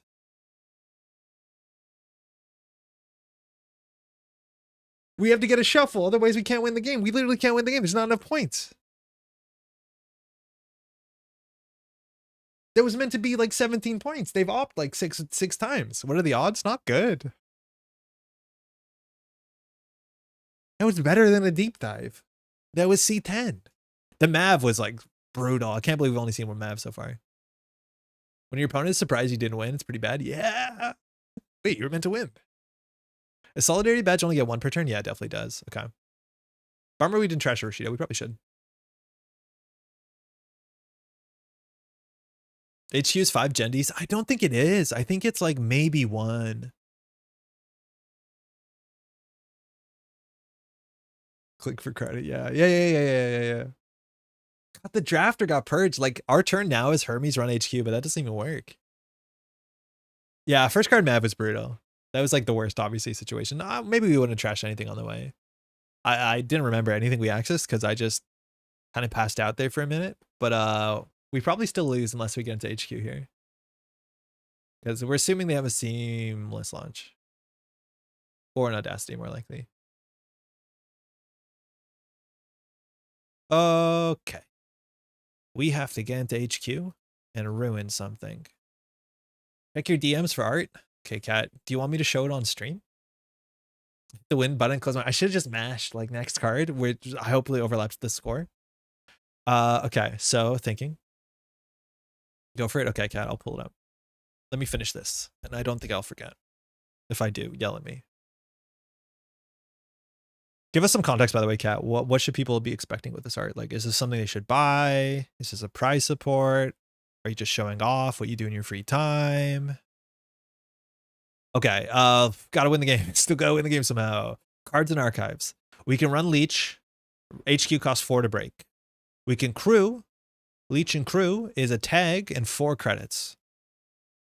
Fund me going to worlds by buying all cards at worlds. Okay. So, oh, yeah, that's a good counterpoint too. Yeah, I got to talk about merch. Archivism a virus? Yeah, how'd that get there? That's weird. That's really weird. Mav and Bin, no archives. It is glowing purple, for whatever that means. They'll never write res R&D ice, right? Like, there's no way he'll res R&D ice. It'd be very strange. Yeah, I think we get Leech on R&D. We get Leech on R&D, or we can just let Drafter fire. Like, what's he gonna get back? The Audacity that we lose to? Wait, actually, where'd the Audacity go? Oh, he shuffled it back. Why is your Botulus great? That's a ghost Botulus. That is just to remind us our MU. I appreciate it slightly. Really thinking. Oh man, I'm so tilted.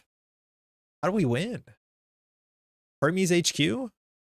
Probably. Hermes HQ probably. She's R&D, definitely not. So to get through this, we can let 117 fire, but the 117 is pretty bad. Add archives to archives to HQ. If they add back like a extract or a Mav is bad. Extract is whatever, it shuffles the deck. We're happy about that. So we can run R&D, we get 1 leech counter. We can run R&D, we get 2 leech counter. We can run R&D, we get 3 leech counter. And then we have to like 1 in 5 the Audacity in HQ. That seems really bad. And we can't even use freedom on R&D because we need it for the Audacity or the seamless. Oh, this is so cursed. This is so bad. We probably shouldn't have counter surveillance that turn. I don't think we were losing. We could have waited for another turn. Hermes HQ seems good. It's not great because it'll be a 1 in 6 at worst. And maybe they're feigning entirely like, whoa, how did you not get it? Because they're holding like a lot of agendas, but I don't think they are. They use 2 spin doctors pretty quickly, so they might have had a slightly more than they think we do. We could do 1, 2. This just costs 4. If we do credit, run R&D, crew, run HQ, I think that's the line we have. So let's run R&D first. Need 1 credit for crew? I think we need 4 credits for crew, right?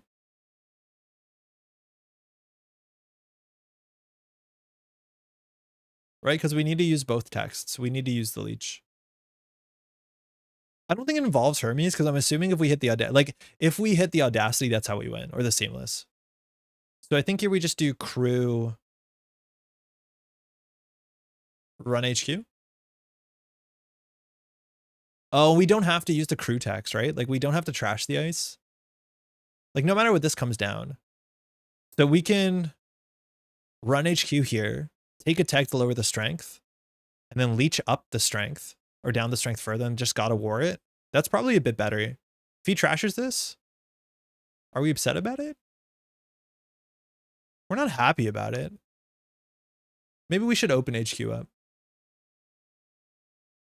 Otherwise we can't run back. But we can't run back anyways if we click for credit.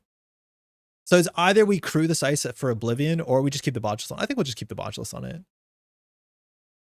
We'll just run HQ, take a tag, bring the strength down, break, break. Server 2's Kimberlite. I think he could have scored it if it was a Kimberlite. Oh, maybe that's not true.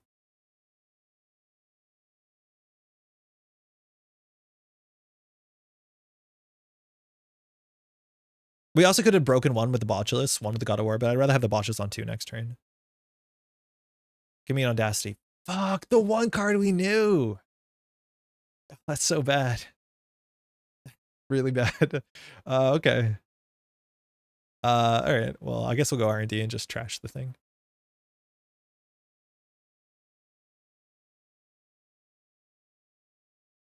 This is akin to drawing a card. Actually, it probably should have just drawn a card there. The leech counter is better.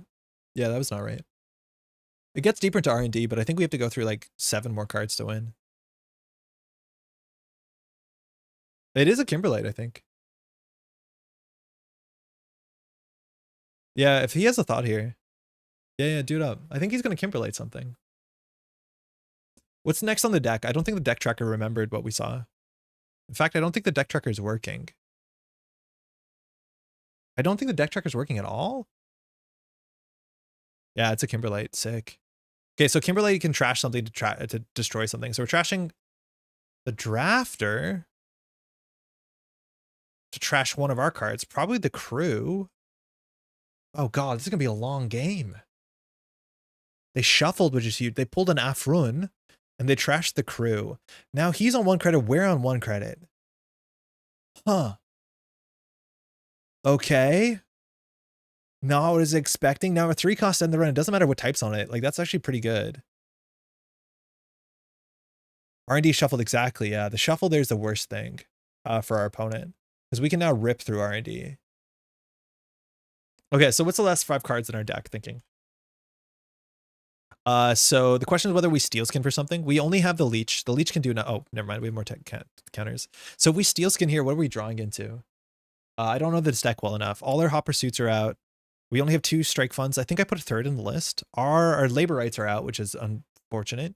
We have 1 raindrops in the list. Our Manuel is out. I think I missed that. We lost that. Our consume is out here. We have 1 devil charm in the deck.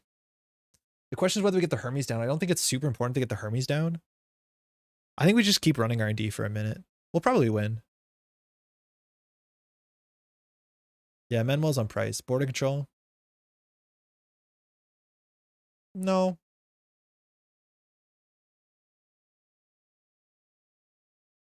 Keep running. See more cards, freedom. Try and run R&D. Yes. We can do it. We can do it. There's so many agendas in here. No, that's fine. That card doesn't functionally do anything. So Tang can win with a hostile Audacity or just Audacity into 3-2. Afrun just ends the run. Our botulized are all accounted for. So our breakers, we literally have no way to break ice besides Leech and God of War. So the question is whether we put Fermenter down, we put Steelskin down, or we can run back for a Leech token. I think the Leech token's probably the most valuable thing here. We could lose next turn, but whatever. Install Fermenter for cash. I just don't know how we use cash anymore. Oh, the answer is God of War. That's what Leech is for. Because every Leech is 2 credits, right? I was wondering why so many tags. I saw what you're playing. Yeah. So they have he has a Stavka. He has a Regolith, which that's slow. He needs to get enough money for us to respect R&D ice, but with the Leech, please don't win. That's a Regolith. Take a credit. Take a credit. Yeah. Res the Regolith. Okay. So we can lose the remote server. The remote server, for what it's worth, we can fire the envelopment and force a shuffle, which is kind of cool. Okay. So if we run R&D, he has 3 credits. You can res a Sandstone that bottoms him out. That's totally fine. So I'm imagining we just run R&D here, see what happens. The other option is we do Strike Fund Hermes, but if we steal an agenda, we probably win the game regardless. There's a small chance there's hostiles in the deck and he can't score that out next turn, but I think it's pretty unlikely. I think like the Hermes is not going to do anything. He can decline op. Yeah, but you think he will? Do you think somebody, when an envelopment will fire, they'd be like, nah, I'm good? I think you should, but I think it's likely that he might biff it. I'd consider biffing it. It's a border control on R&D. So what does this server cost to break? Wait, can we actually just break this server? Yeah, we can. I just think it's a Regolith though. I'm going to just start R&D. I'm pretty sure it's a Regolith. We have a pinhole in the next 4 cards. Oh, actually, that's probably worth planning our whole turnaround. Can we pay 1 credit? Isn't that interesting how that's a hard problem? Do we pay 1 credit? How many board controls are left? We just trashed 1. We burnt 1 early, but I think it was shuffled back. There's still 2 board controls. Man, we have a good end game here that we really have to be thinking through. So we have enough leech counters to deal with this. I think we do just freedom trash this for a credit because it stops us from playing Strike Fund, which is more important.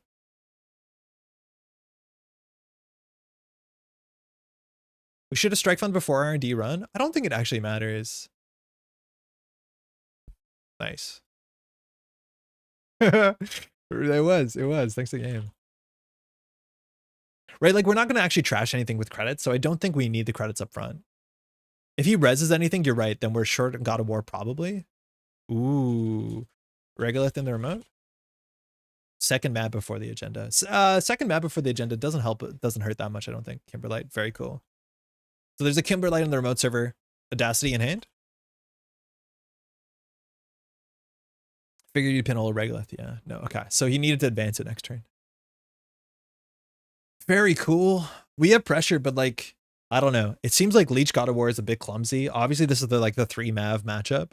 I feel like the strength of the deck is just Aqua Sarah Screw Chisel or Aqua Sarah Screw Devil Charm, which is no surprise. It's the interesting thing. Like, obviously, Crew Hosh is like a pretty cool deck, and this has card draw and badge if it gets going, and then it just has the pressure from Freedom, which is like legitimately very good pressure. Pressures every single central server in a way that Hosh deck doesn't do, especially because the Hosh deck is on Amakua, so you don't really want to play Imp. Yeah, that was wild. Yeah, that wasn't good. And the first axis was Mav, which was really rough. On that axis too, if we realized it was 2 Rashidas, we would have trashed 1 Rashida. And it makes a difference. Freedom cooks assets for free? Yeah, Freedom does. I think in the Hosh deck, you probably play Scrubber. But that's pretty good too. Like, Freedom's really good. Yeah, on the Kimberlite score.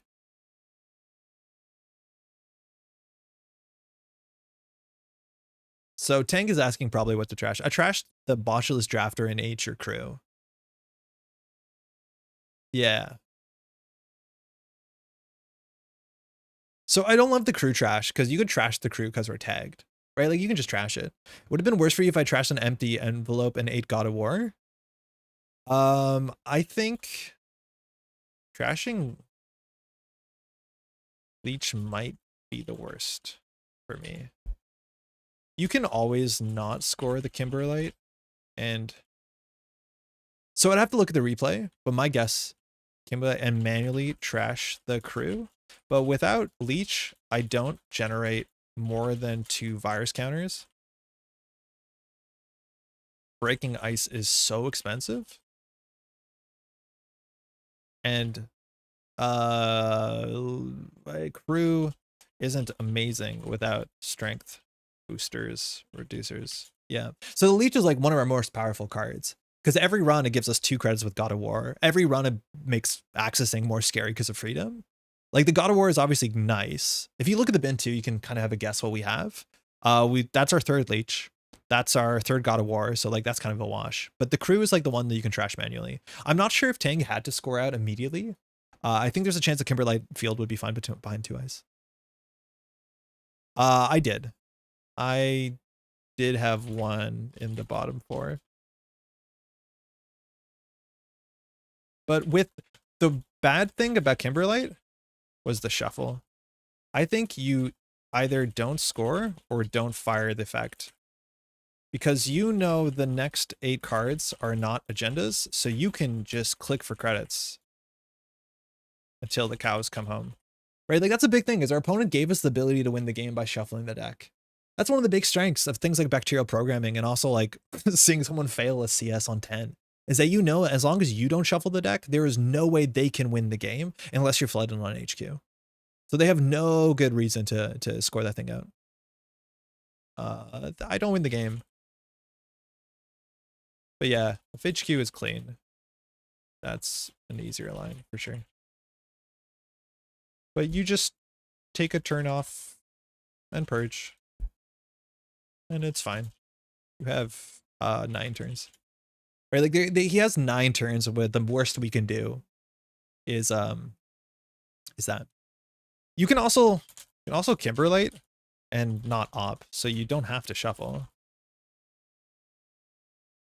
Right, like you don't have to shuffle with op. And that's probably the best line, is score it out, trash in development, and just say you don't have your Leech. I'm not shuffling. The shuffle cost him the game. Thanks again. Okay, let's do a little art peek. How's everyone doing? Catch your end.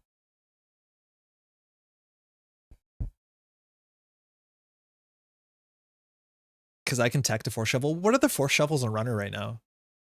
There used to be a meta where like having a force shuffle would have been really good when DBS was like as dominant as it was. But I do not know what force shuffle is right now on the Runner side. Like Stargate doesn't do it. Ooh, cat. Hold on. Copy link. Because I can. So Cat's been working on some alt arts for Worlds that they're going to be selling. I'm going to hide my face. Hold on. This is a pair. Obviously, these are two separate cards, but it's a Lobby and Orca. Let me know if there's typos. Lobby Sylvan 2 Icebreaker Dakota Fractor. When you install this program, it will never fully break. This is low resolution, by the way, so it's not going to look as great as it's going to look in person. I break a code gate, place one power counter, interface 1 credit, break a code gate subroutine, interface 1 credit, host a power counter, break a barrier subroutines.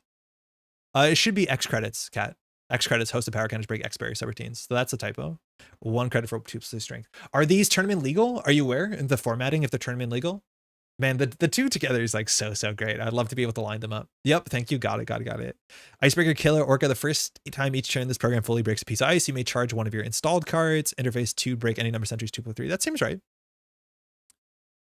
Can't wait for Worlds. Yeah, me too. I'm really stoked. Double space after code gate, I think. It might be, yeah. That might just be the line break, but it could be a double space after the gate and subroutine. That's a good shot. So Cat has been working on a bunch of art stuff. Ooh, thank you. Yeah, they found it. A bunch of art stuff for Worlds. I know they're going to be selling stuff. Cat's going to be there. So this stuff will be available at Worlds. Cat can say in chat whether they're going to have stuff for sale after Worlds, because they have a NPC, which I think they update to some extent. I know Cat, when Cat was in Montreal, they were selling some stuff there too. So I'm so bad at anything text-based. Yeah, that's why you have an army of people to help you. But I've seen some of the other stuff that Cat's been like prototyping out and often like asks us for opinion. Really great stuff. Where's the viewpoint the werewolf and orca are coming at this angle? Where's the viewpoint that there is a werewolf and an orca coming at this angle? Cyberspace. Super cyberspace. Time to spend another $100 on Cat's products at Worlds. Yeah, really good art. Yeah, everyone loves it. Cat, really great. It's also cool because like I think Cat goes out of the way to specifically pick cards that people are excited to get alt arts for. These are cards that I think people want alt arts for sure. Not that the arts are not already really good on them. If you won't be selling your Worlds, I'll have to get in context to pick them up for me. Yeah. Sometimes the lobby still may have no space after the hyphen before Fractor. Yeah, that's true. It does look like that. Icebreaker, Decoder, hyphen space, Fractor. Icebreaker, Killer. Turn this program fully breaks a piece of ice. You may charge one of your installed cards. 2 for 2, 2 for 3. Cat, the problem also you didn't put your name on them, but I think that will come in time. I don't think I have the confidence to play at Worlds. I'm just going to hang out and watch some games and pick up some sweet alt arts. Deadman, you're messing up. Like, I think you're messing up. Worlds is a big event, but the big event actually means obviously there's most players. A lot of people look at Worlds as like a convention. It's Netrunner Con. So there's a lot of people who go to Worlds as their first ever Netrunner tournament. I'm aware that it can be stressful to be in a room of like 200 people and there's a time limit and stuff like that matters. But I promise you, as long as you're okay with crowds, it is a great tournament to be a first tournament. If that is the reason why you're stressed. If you don't like big spaces and a lot of people, I get it. I can't convince you otherwise. But if you ever look at Worlds and think like that's a big tournament for sweaty grinders, this should not be my first tournament. This is not for me. I'm a casual. That is not how Netrunner Worlds works. If this was like an invitational where you had to grind Pro Tour circuits to get a Worlds invite, maybe we would say something different, but definitely consider it. I've talked to many people that Worlds was either their first tournament or their first 3 tournaments, and they've all had a great time. Maybe a bit of a survivor bias because they had a terrible time. They wouldn't talk to me, but you know what I mean? I'm feeling up to the main event. Crown of Servers will be a good time. Yeah, and side event stuff too, but it's the opposite. Yeah, I'd highly recommend it if you want to consider it. Don't take my word, take other people's words in chat. Are the cards required to state that they are Shaper cards somewhere? There needs to be a Shaper logo or icon on it. I'm not sure how Cat does it. I've checked some of the other stuff it has, but yeah, it needs to be obvious they're Shaper cards. I don't know if the green text makes the tournament legal enough. The influence pips on the side are an S. You might want to make it a bit more obvious than that. The S is probably more clear and not lower resolution, but there's an S besides the influence pips. But I'm not sure if they, like, I think you really need to make sure, Cat, that they're tournament legal. Not just casual legal, which you might need a Shaper S. Cerebral. I would just ask Jeff. I think he knows more. Okay, other stuff about Worlds. So I've been asked multiple times to make merch for Worlds. Snanarch, and I think I should. Snenbien. I definitely want to. So today, my loving partner, Maddie, has started working on some merch stuff, which is really exciting. What I want to ask specifically is what kind of merch are you looking for at Worlds from the Metropole Grid? Specifically, I think the stuff that we're already stuck on, pun intended, is we're going to be making some sort of stickers and like sticker sheets and individual stickers, stuff that's within the Metropole Grid style that might be like catchphrases or just fun stuff. Maddie might be drawing some stuff up as well, just like some Netrunner based icons and stuff like that that can be fun and a bit more universally approachable. I'm looking at t-shirts as well. That's a trickier thing for me because I live in Canada and I have to get on a flight to get to Worlds. I'm gonna put my face right here in the middle in the scary spot. Welcome to the scary spot.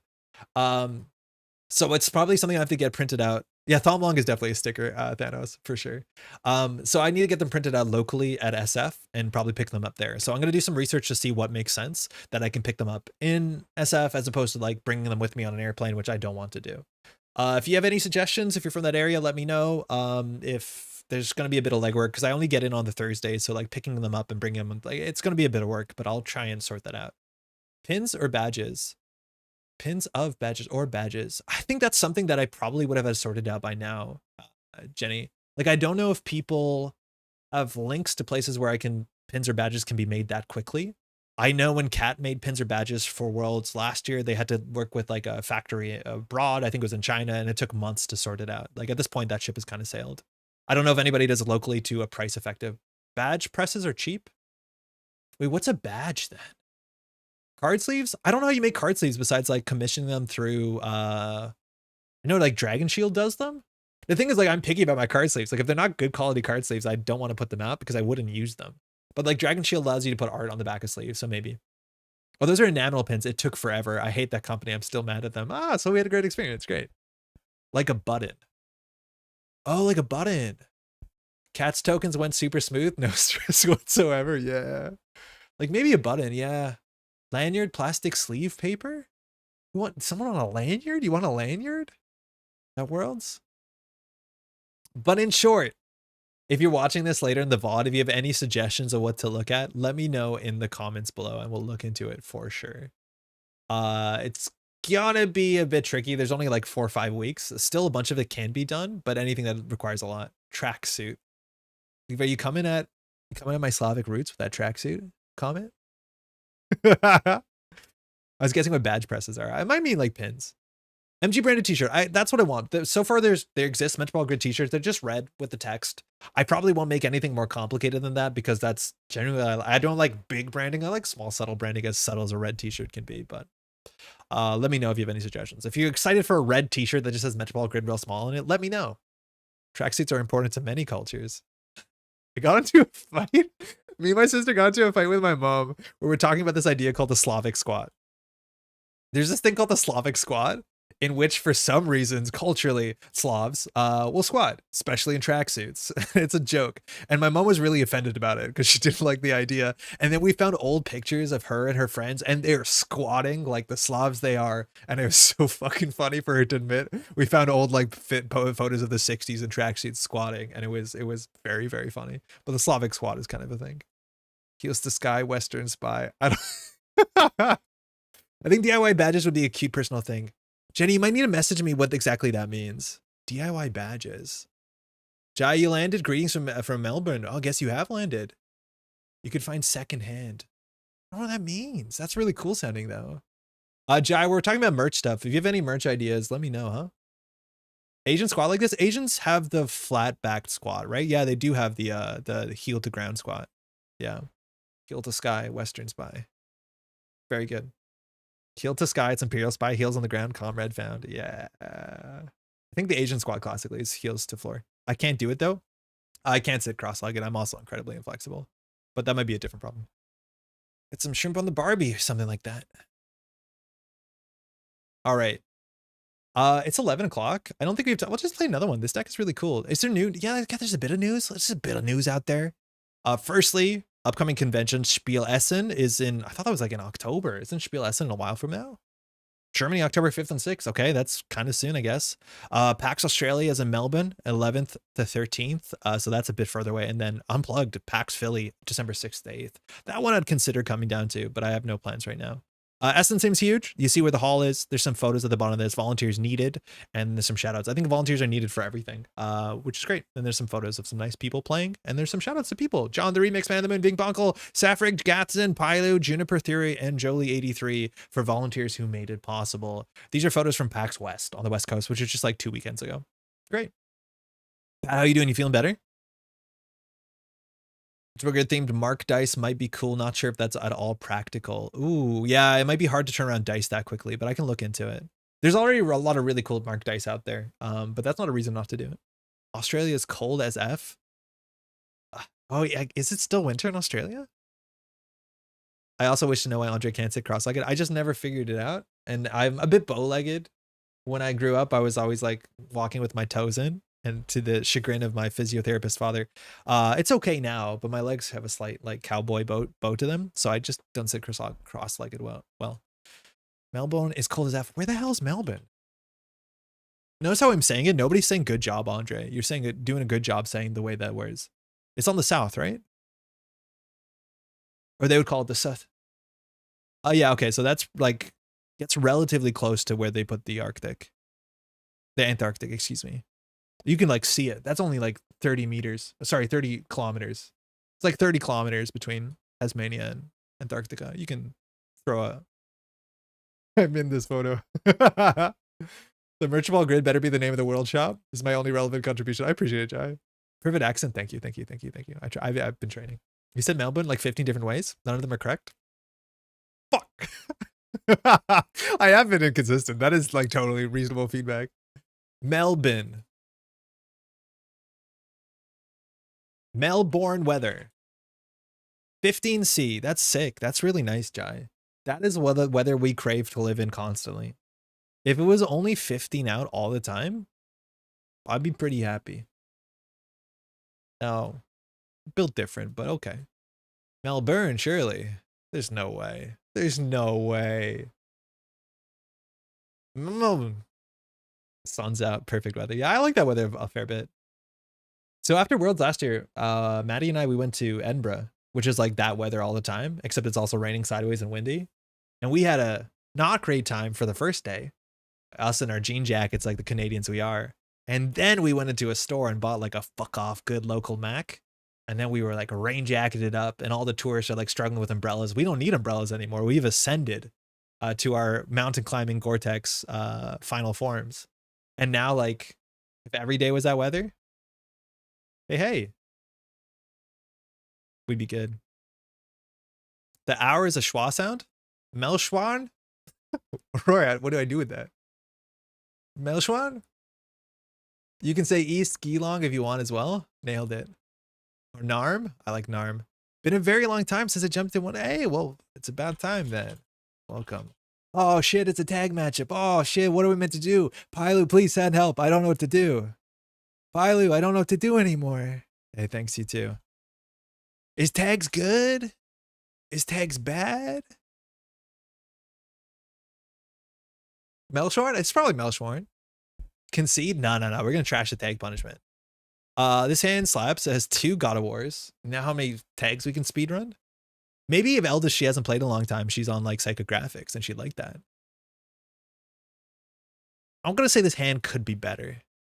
Devil Charm opener. I mean, sorry, I meant to say Solidarity Badge opener and I stumbled. So what do they do if they draw 2 end of line? I'd be so surprised if she's on 2 end of line. But if she does, she will win. End of line is the least of our concerns. I'll be honest. It is just straight up the least of our concerns. So server 1 could be anything. Let's get a...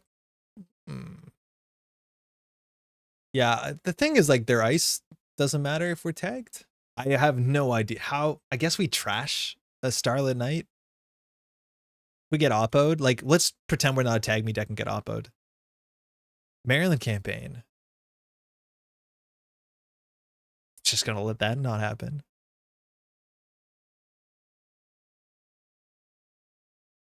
Andre's opponent's not queuing counter matchups against him. Challenge impossible.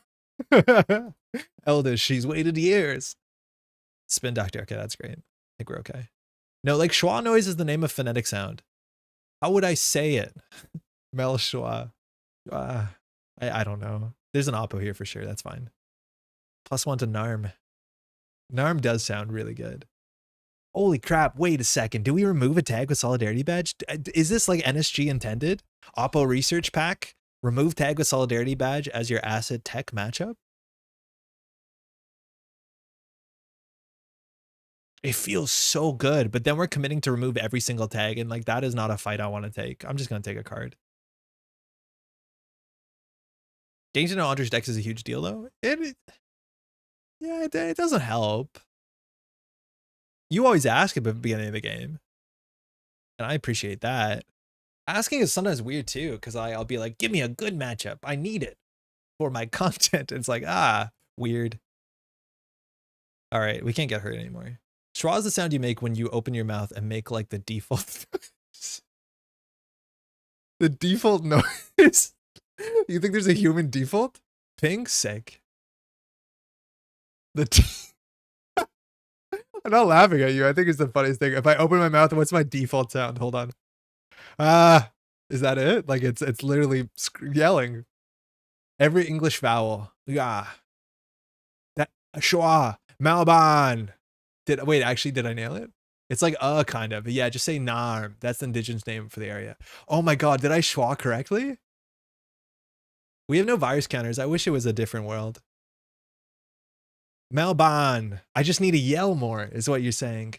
That is bad, because it means they might have end of the line. Moments before disaster. Just hold 4 cards in hand. Too late into this might be fun. Yeah, I could see it. Acid Thule would be fun. You know what my hot tech is I wanted to do tonight? Like, we played a Thule deck on Tuesday, and like, that deck could have done something a bit different. Like, it's a cool starting point. Why don't we put a Maze Amusements in Thule?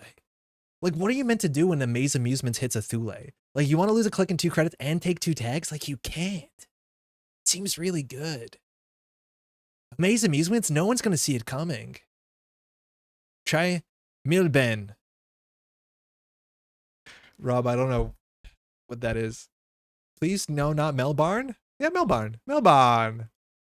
All right, Spin Doctor, we can pressure. We're having an issue here on what I would call economy. We can threaten the Spin Doctor if she shuffles back as hedge fund. Who's laughing? Someone says Thule and Santa shows up. Do you have like an RSS feed that texts the speeches? How's it going, Santa? Maze Amusement takes 2 clicks. That sounds messed up with False Leader MCA. I think everyone's gonna blunder into an Maze Amusement. I want to get this out here on tape, so when someone makes their deck list on NarrenDB, they can clip this to be like, why not a Maze Amusements?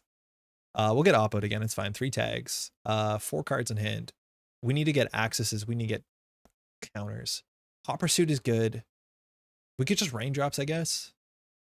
We've already used our thing. I think we do this. We might get this like bounced to our hand a wee bit. I can't see kneeing Pinhole Threading. But I can't see this game being more than 3 turns.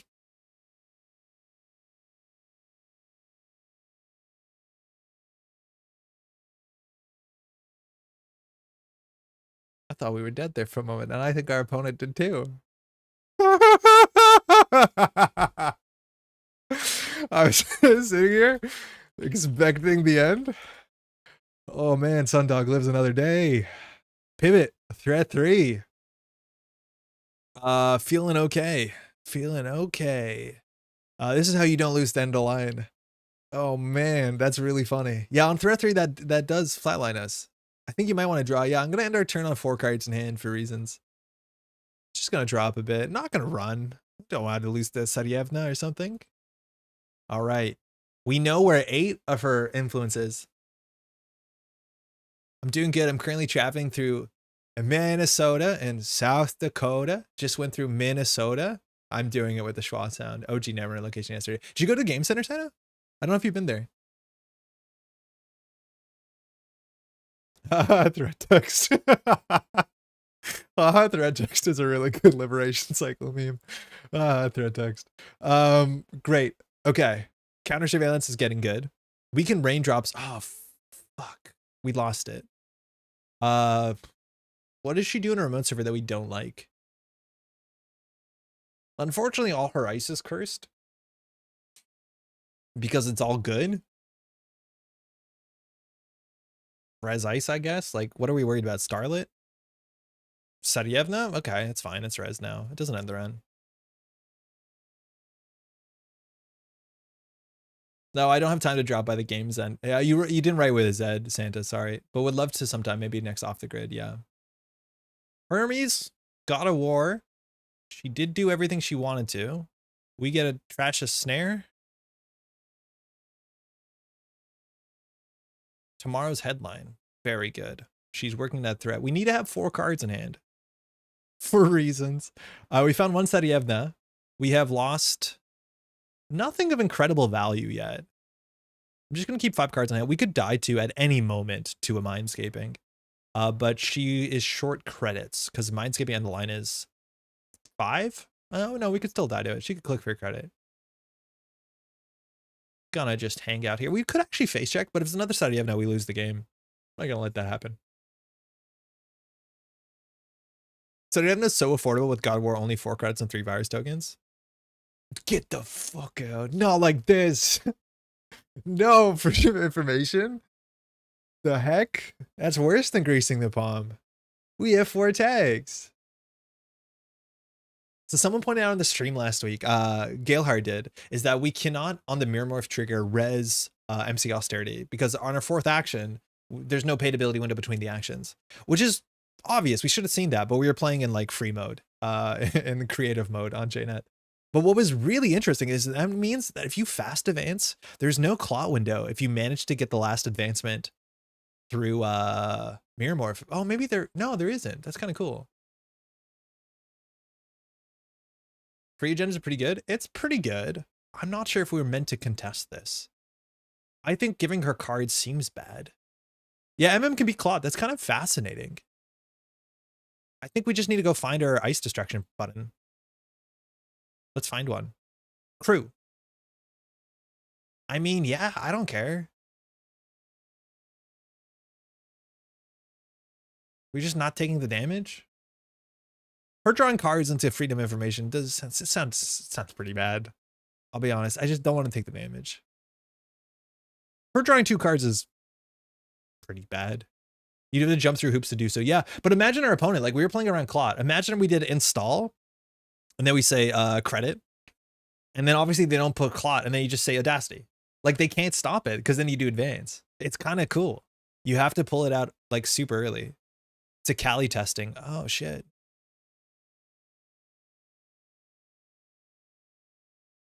Okay, that's good. We probably can draw. We can maybe win on counter surveillance. She has real agendas. The issues we need to get through ice. And if this is like, again, worst case of Starlit Knight, that's, I would say pretty bad. A God of War is, maybe we just draw. We just need to find a crew. Yeah, we found a crew. Okay. I think we try and counter surveillance. At least a crew. We don't even need double charm. We can just eat anything. I'm not expecting big ice. Maybe she reses like a Hydra. That'd be bad. Don't freedom us. Oh shit, that's worse. Can we summon crew charm CS in 1 turn? Maybe. Wow. He's on game point. We lose to freedom. Of the other freedom, we lose. There's 2 freedoms here. We lose to one of them. A freedom is winning. Okay. Fermenter. Crew. No, I think we have to YOLO and assume this is low strength ice.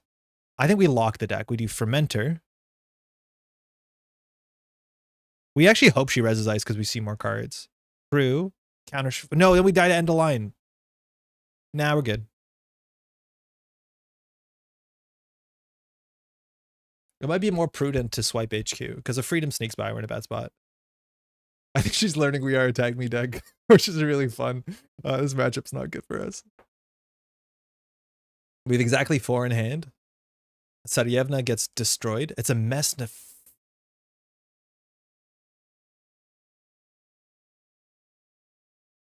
That's not good. That's really bad. That's gonna end the run for sure. Yeah, I'm just gonna let that one fire. I wasn't expecting that there.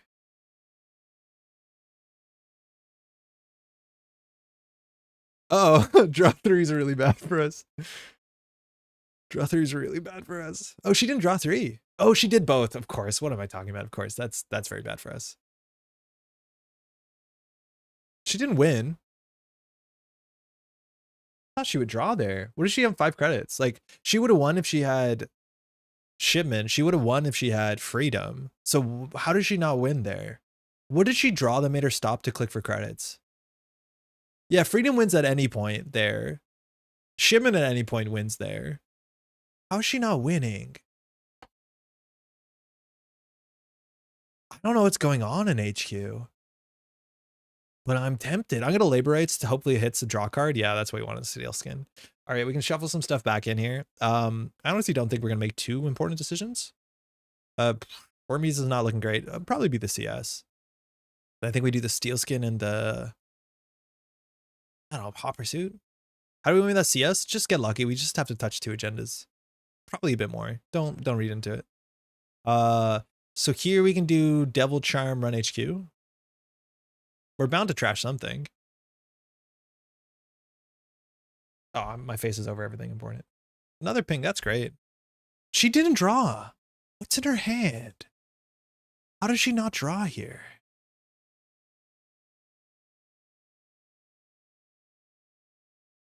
I realized that was a bit expensive. It plays around market forces. Let's say that.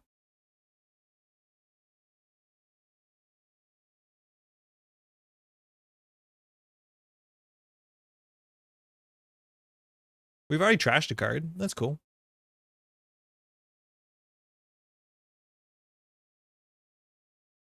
Like, we need to hit a shipment from Vladisibirsk.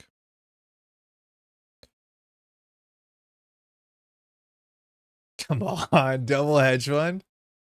That's probably it. I would not believe that's not the game. Hedge fund? How does she not have the game? She's not drawing for the win.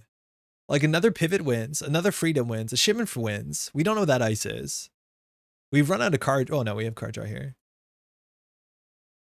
If we force a res, how bad is it for us? It's not that bad.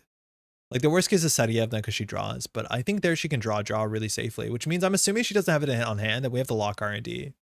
How easy is it to lock R&D? We have no way to break ice. That's going to be a bad start.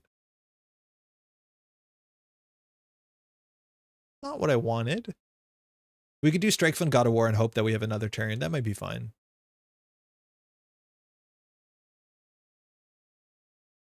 Yeah, we need a crew. It might have been more prudent just to draw into crew because God of War takes more credits. Yeah, that can't be the line in hindsight.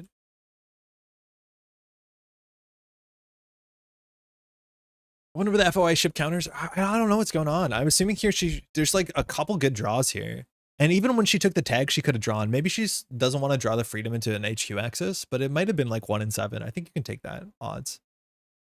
But that's probably not the line there because God of War is just more tags. So we just need to get a crew to get through the mess of Chesvo. It's the best we have. Ah, shit.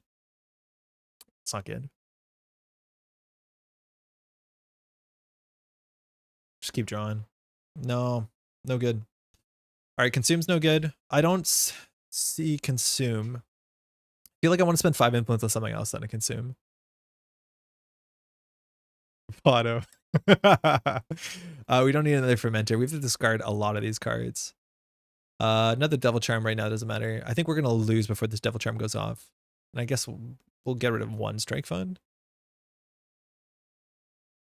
If we try to break mess, they might ironically draw advance until they win. Well, I think we have to assume she's gonna win in the next 1 or 2 turns. I don't think we can really change what we do. The best case scenario is lock the top of R&D in the hope she doesn't draw into her freedoms. 2 max is a Mercur like in it. It's good. I believe it's good. But it feels a bit win more. Like, I'm struggling to get to spots where I can face check, and that's because we don't have that great of an ability to break ice. Why isn't she trying? Imagine we had Mars for Martians? Yeah. Imagine.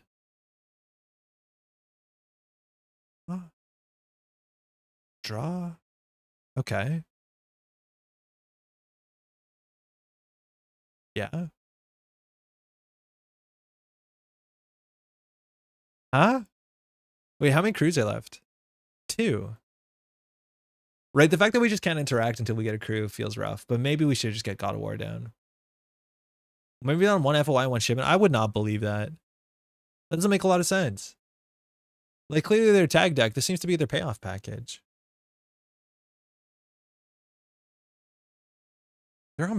She's on Beal, though. I guess you just hope this is good enough. I don't think it is. I think we probably should just steal skin there. Every turn is a turn that she can draw to close the game out. She's seeing at least 2 cards a turn, right? Draws first click. This is not a good matchup.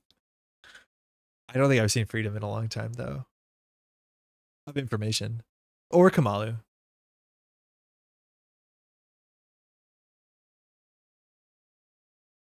Pivot also loses the game. Yeah, dude up. The overriding server 4 is a really good idea.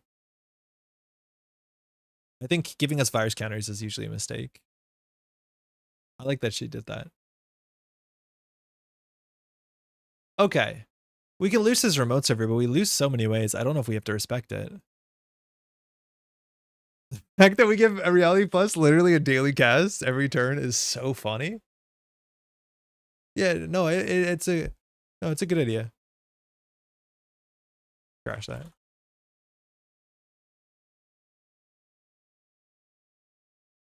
Okay. So she has 15 credits. We don't have a raindrops. We probably could like face check into this and see what's going on. I'll start with the steel skin if we get a raindrops. Okay, now we have a cruise, but now we have a money problem. I think running this and tearing this down is like only half of the issue. Because we're still short on credits. Like we need 4 credits to do this play. We shouldn't have installed the God of War. Oh no, if we didn't have the God of War here, we'd be on 5. We could install crew. Did she draw? She took credits, right? Yeah, she took credits. What is going on? So like crew is 4 because it's 2 and 2. We have no money button in her hand besides Hot Pursuit, but Hot Pursuit needs our crew. She obviously is going to res something on Hot Pursuit. The question is, what does she res? Like maybe it's a VSA, but we've seen 2 pings and a mess in the chest, so I'm just going to hope. But if we do credit Hot Pursuit and it does go off, we're further behind from winning. But I think we have to take the risk. I just think if we install the fermenter and do nothing, we lose. I think we're going to take the Hot Pursuit and hope it's a VSA. That's a really bad line, but whatever. Yeah, we probably should just do the slow game, but I don't want to do the slow game because we lose doing the slow game, so we have to take the risky, faster game. Shit. Oh, almost though. F it, I'm going in. I don't care. I'm going in. We got to. No! The 1 card we knew, that's fine. That's not going to do anything, I don't think.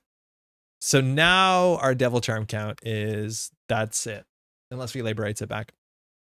So that's okay. Can we liberate some charms in? This is so bad. If we run into a Sadiev now, we're not cooked because we'll still have 4 cards in hand. I'll just play a leech. Whatever. We should lose to the top deck sooner than we lose to the remote server, but yeah, that's fine. Nice, Maryland. Okay, she has it. Good game. I don't know why she didn't draw. That's not gonna be good for me.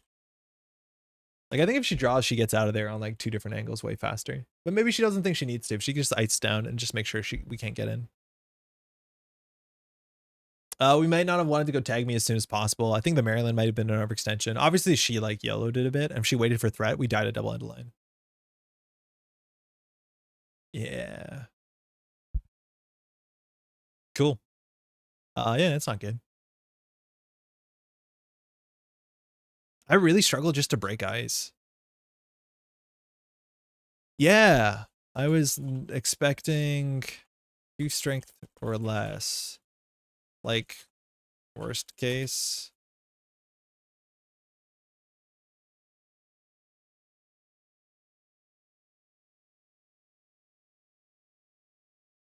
Yeah, that message chest was rough. I don't know how much we locked. It looked like there wasn't that many agendas on the top, considering that she had to draw a fair bit. So this is a Hydra, right? Seraph. There's a point in archives as a think tank. That's not surprising. At some point we would have checked archives. She's on Behold too. That also makes sense for a Tag Storm deck. And Seraph on the remote server.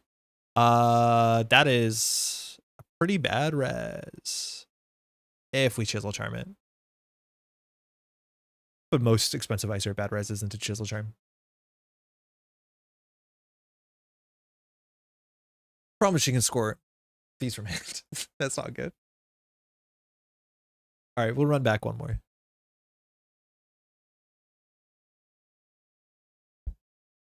It's only a bit grody.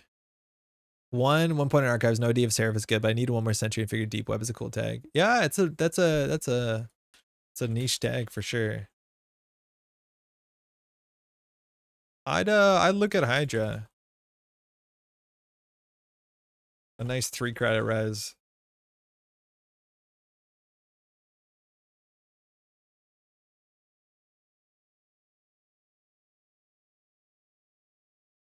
Yeah, Hydra's so messed up in Reality Plus. Like, obviously there's a Phasarium scare. But when you res this in Reality Plus and it gives them 7 credits back, like, what's going on? It's like so absurdly perverse. A 3-credit ice. That's 6 strength, 3 subroutine sentry. Obviously, you need the money in the coffers up front. Hey, have fun out there. Hey, thanks again. Now, technically, Seraph is like usually an 8-credit res, but that's a lot of money. Hey, cheers to you. All right, let's do one more. Hey, Ghost, do you want to play one? F2P feels decent. Yeah, F2P is not bad either. F2P is like kind of, it's the value you'd expect. If they go tag me, it's obviously very good. But them paying 4 credits every time they go through without a breaker is like kind of fair if your deck is all about that credit differential. Which that deck looks like it is to a large extent. Oh, I'm a runner. Sync BRE and ER Plus. I don't like Sync BRE nearly as much as F2P. Hey, it's a ghost. Thule? The heck? This is not what I was expecting. Yeah, that's true. That's very true. All right, so we want to get the badge down and start trashing things. This is Thule. It's probably like the Santa S combo deck. Yeah, it's fine. Very good. We'll see what's going on here. We're going to be tagged, so end of line, Hypoxia is a problem, so taking core damage is a problem. But I don't actually think we have to be tag me, because we don't really need to play God of War. The only thing that's tag me strictly in our deck, this is a good enough hand, is Hot Pursuit, and we can shake the tag. So it comes down to like ride suppression and cards in hand, and that's going to be a bigger issue. But maybe our opening hand here is more likely that we need a way to get viruses, right? Like we have no way of generating viruses on this board state unless we have a leech and running centrals. But we probably should win by running centrals and just hitting the like riot suppressions and stuff out of hand. So we'll start with the price. That seems good. Counter surveillance or leech? I want the leech. So that means we can do solidarity badge, run AQ, run the table once. We might take a core damage. Oppo. Okay, what matters on the table? Rashida's not good. I don't think the ghost scores out a 1-pointer. I think we just want to trash the Oppo, maybe? It could be Gaslight into another Oppo. But I just want the badge to fire. That's fine. Hypoxia is down. Should we run table for first lead? I don't think a lot of the decks are actually on false lead. A lot of the Thule decks moved off false lead and started playing orbital superiority. And also a lot of times they don't want to score a false lead on turn 1 because it kind of just like guts your tempo. If we're assuming there's a Rashida too, it's like kind of rough because you discard a card. It's not the end of the world. But oftentimes on the table, there's like bad 1-pointers we don't want to touch. And like an MCA maybe hanging out, a Wage Worker's hanging out. It's more likely that, usually, a Hendrick. We can't really afford to check everything for false lead. It's a ride suppression, okay. So we know Oppo's here, so we have to take the core damage. As much as Oppo will only be 2 tags, and we can clear 1 with the badge. The swap was onto for orbital. FL's still in it. For real. I feel like the last one I saw didn't have false lead in it. I'm definitely mistaken then. Runner has 3 free clicks to spend during their next turn. The runner may immediately suffer 1 core damage to prevent this remove riot suppression from the game. So if we have 3 fewer clicks, the ghost can... We can take 1 core damage. We can take 1 more core damage for sure. If an Oppo happens, we remove 1 with the solidarity badge. I just don't know if it's that bad. If we do 3 fewer clicks, like, I don't think they can do too much. I'm okay with taking the first riot, I guess. Okay, they sure are in false lead. Okay, so I'm misremembering. I think it's the NEH decks that are not in false lead that often. Thule probably is then. Yeah, so we know there's an Oppo threat. It's just like Oppo's not that bad with badge. Yeah. Now, a lot of times you want to keep the riot suppression. I thought this was 1 to play. It's 2 to play. Okay. You want to keep the riot suppressions for the turn that you can confirm them, where you want to do riot into like threat Oppo, because we have to take the core damage if we're worried about threat Oppo. But we can take a 1 tag Oppo here, because we can just do like strike fun, ferment, or clear tag. We probably want to run though. We know there's an Oppo in hand. The ghost might play it. But with the 1 ice. Okay, sick. So we'll remove a tag here. I don't think we have to play tag me, so we can remove another tag. If we floated the tag, we're safe to actually a fair bit of stuff. I thought you wanted tags. I don't think I have to.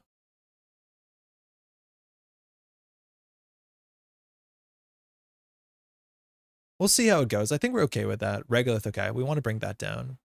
So 2 virus counters is probably the easiest way. We have a really good moshing hand. I don't think we want the raindrop, so we'll just start with the moshing for money. We can afford 3 on this if we want to. Strike Fund, Steel Skin, go.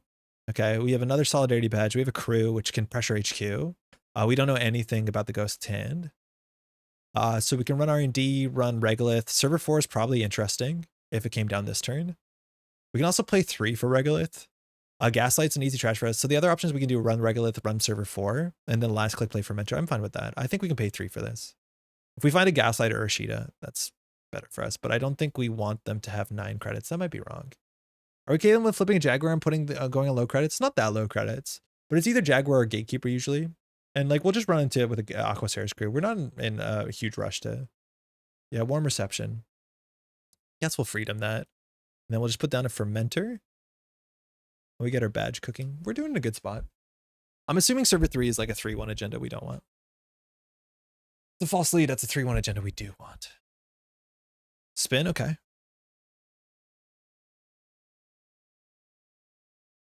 Six and 7. The old Freedom decks played Yusuf, which was a thing basically like Fermenter. Sorry, by Leech, but it got a virus counter anytime that you ran any successful run, which is a very powerful effect against horizontals. Oh, that's good. I think server 1's a Hyperloop, yeah. Or a Hendrick. But the Ghost might have installed on top of that. So we could Raindrops R&D first, then play the Consume. Then we could run 6, 7, I guess. Ghost knows that we're checking, so Ghost might put out garbage on the table. I think this is good enough value. We get a Leech counter, which is fine. Now, I don't want to trash that because of the Spin Doctor.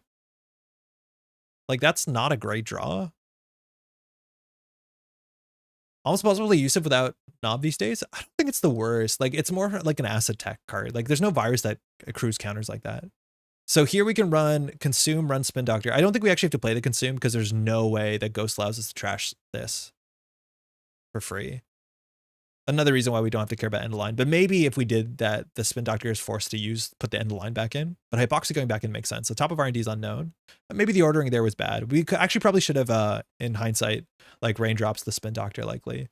So Consume means that we're running last click, which you want to avoid doing. Orbital, okay. Well, we'll just pay. Not on threat 3. It's a good steal. Generally want to hit the 2-pointers. We're still not in threat. We don't know what 6 is. Gaslight would be rezzed now for an Oppo. We didn't get a badge trigger. Not our favorite. But we have Fermenter. And we didn't trash anything, so we can't get rioted. Oh, distribute tracing Hypoxia. Yeah, that works. Maybe we're banking a counter on badge sometime. That's a really cool idea, Kevin. Yeah, if we kept a badge counter, that saves us for a couple of the weird angles. That's probably very much worth doing. Putting down Orbital, it sets up the distributed tracing play. So I don't care about 6, I don't think. We now have a 4 hand size. We know end the line is somewhere in R&D. One of these could be a Gaslight. So I think we're okay doing like Consume, run R&D. We have to cleave the tag. Probably. Consume is probably very good in this matchup. But then we don't have credits. Because we need credits to like not hit an agenda. Because as soon as we take 2 core damage, we lose to distributed end of line. We could crack the fermenter, but the fermenter is doing much more work getting virus counters. All right, I'll touch a card. Wait, the other option is we run somewhere where we can't hit an agenda. That's an agenda. That's why we didn't do that line.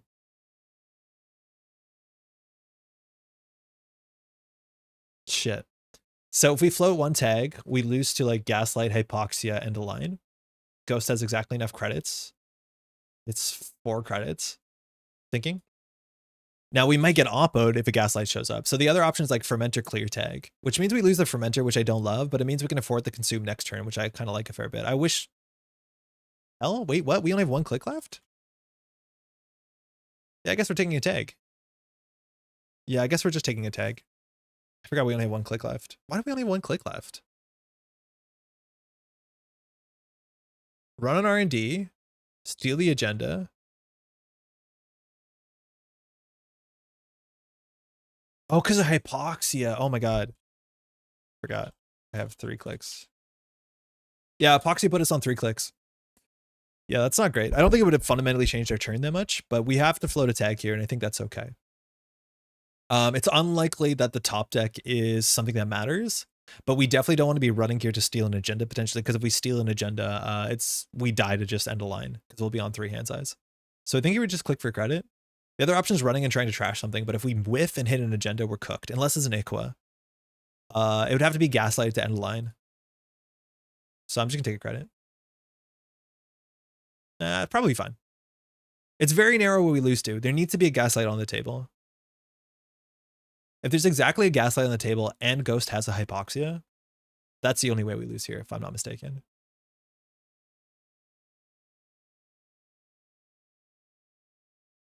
It's a bad start.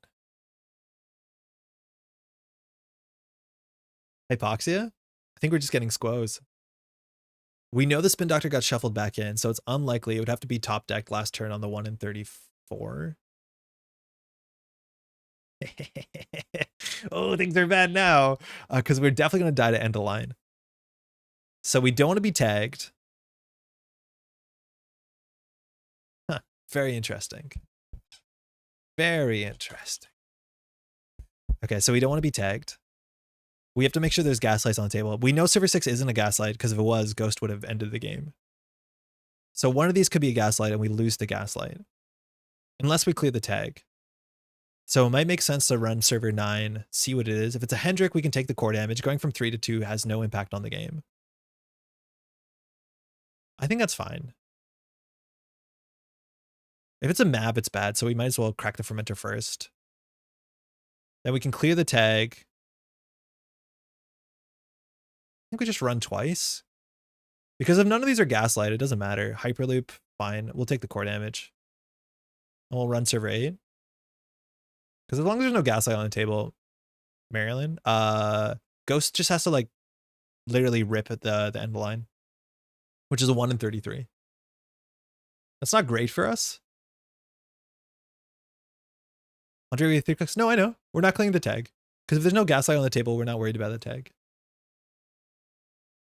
This trash is for 3. It's not going to shuffle. I want to keep the leech tokens. Does it need more than 6 credits? I don't think Ghost needs more than 6 credits. We don't need... Oh, I didn't want to do that. I think that's fine. So we can either badge to clear the tag next turn, which might be fine. Public trail is always going to be a problem, so Ghost is just drawing for it. Nice. Wow, okay. So end the line showing up at some point means we have to play around distributed tracing. If that's the case, do we draw here or do we get credit? We have crew, we have leech. So if it's a gatekeeper, it's 6 strength. If that fires, it's not great. 3 strength for Jaguarundi. So I think we'll draw here. Actually, removing the tag, we need to do that, and that's cheaper than drawing, or more expensive than drawing. We'll draw. Yeah, we have 2 hand size. Fine, price. Badge, whatever. Devil Charm, pretty good. God of War, I don't think so. Crew, fine. I think we'll go for the Charm. So we can do Aquaceres Crew, run R&D. Every turn, Ghost gets 3 draws to find the end line. So it's just a rush for end line. Bless you. We can't steal Ikwa unless we run this turn. Run less click seems so bad. It's not bad. Because us taking another core damage doesn't matter unless the deck's on 3 hypoxia, which I'm not actually sure if it is. Right, like having 1 hand size or 2 hand size doesn't matter in the matchup. But seeing the end line on the top of the deck is very important. I think we have to just hope we're safe for another turn. Crew tags you though? Yeah, I'm not going to use the tag though. I'm just going to use Devil Charm Crew, right? I don't want to use the tag thing.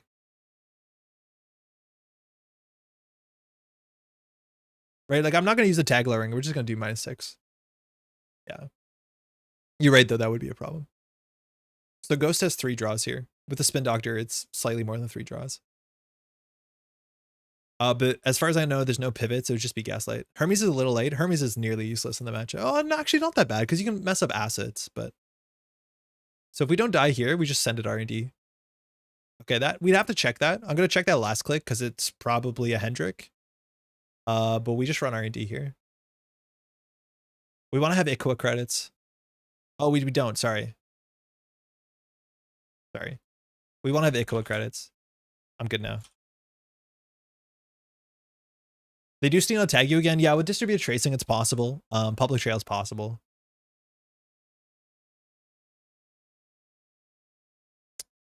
I don't want to trash this because if we go back and see the end of the line, we're cooked. So if anything, we can run HQ here. And HQ, we're hoping to find an Ikwa. We run HQ. Well, actually, if we steal Ikwa, we win. You don't need to click for credit, but we're assuming we need 2 credits for the Aqua Ceres crew, so we needed to click for credit.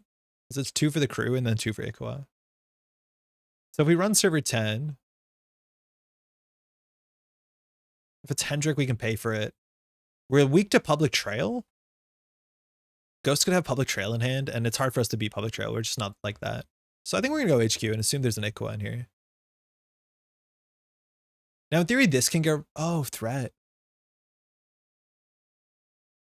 Very cool, threat text.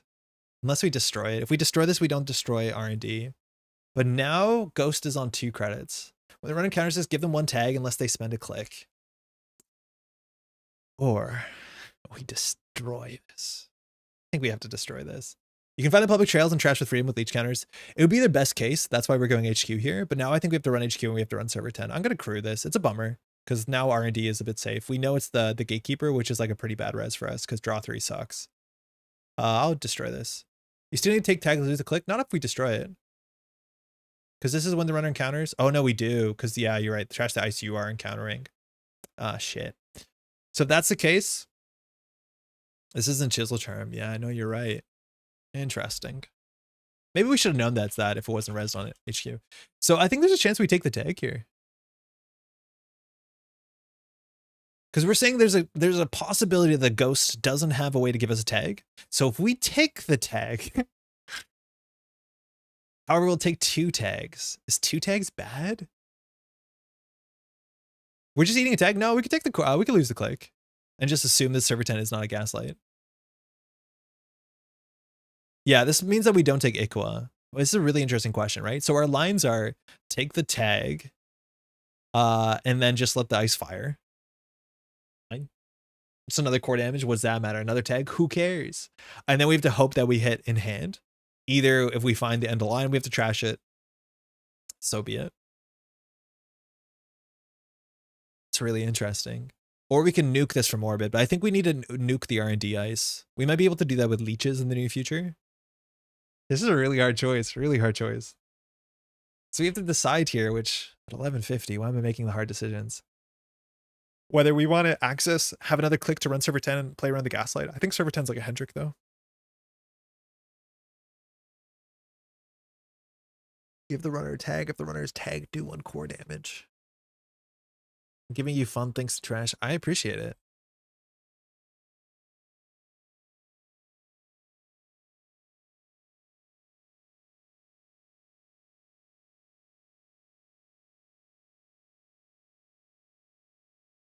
It puts us on 2. We take a tag. Or we can lose a click, trash this, and not steal Iqua. But then we probably don't lose the game. I think we probably should just not lose the game. I want to leech counters to trash end line. Yeah, we're not going to use leech counters. We're going to double charm this. We're going to lose a click. We're going to destroy it. And then we're just going to see what's in HQ. If it's an Iqua, we probably don't lose. Right? Like if we're not tagged, we don't lose.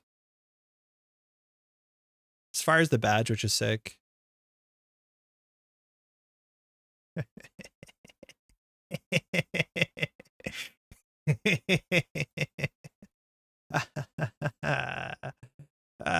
Got him. A ghost. Get it? Because boo. It's really funny, honestly. So HQ is wide open. That's good. Freedom's even good. Andre's the best freedom player. So let's see if we get oppoed here. We got oppoed here. We can clear the tags though. I think we just clear the tags. I think we just stop caring. So here we run HQ to find an Iqua.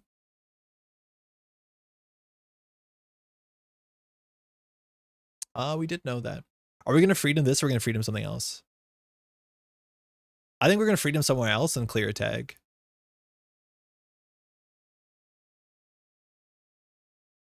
The margins of failure are so narrow. And okay, you win. That I am not like ready for this.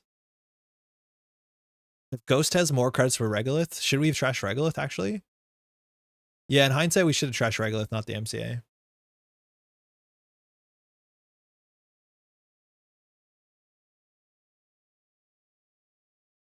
Yeah. Hey, in hindsight, can you grab that MCA back? Yeah, the regular trash makes more sense. Ghost needs money.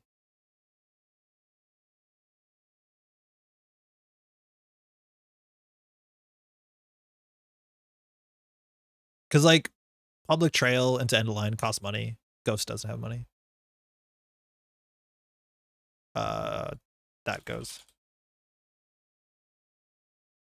Not right.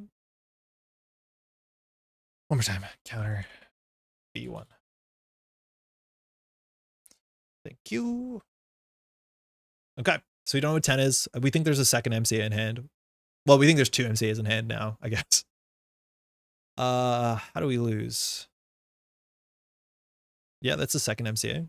So that goes down for a click. That's fine. We'll draw a card here. We could keep a counter on here. Hot Pursuit is pretty good. That's a really good card for us. The end of line is out. 2 hypoxies are out. The problem is we can't afford to play it. So we probably should check server 11. I don't know what server 11 is. Like, what would Ghost put on the table that's server 11? Like, is Gaslight that bad for us? We don't actually have to interact this turn. If we don't interact, nothing happens to us. The only problem is if we don't interact, we don't have badge. Oppo is not here. I think trashing the MCA is probably fair, but this feels like bait. Because we spend a click to gain a click back next turn. I just don't know what server 11 can be that can be bad for us, right?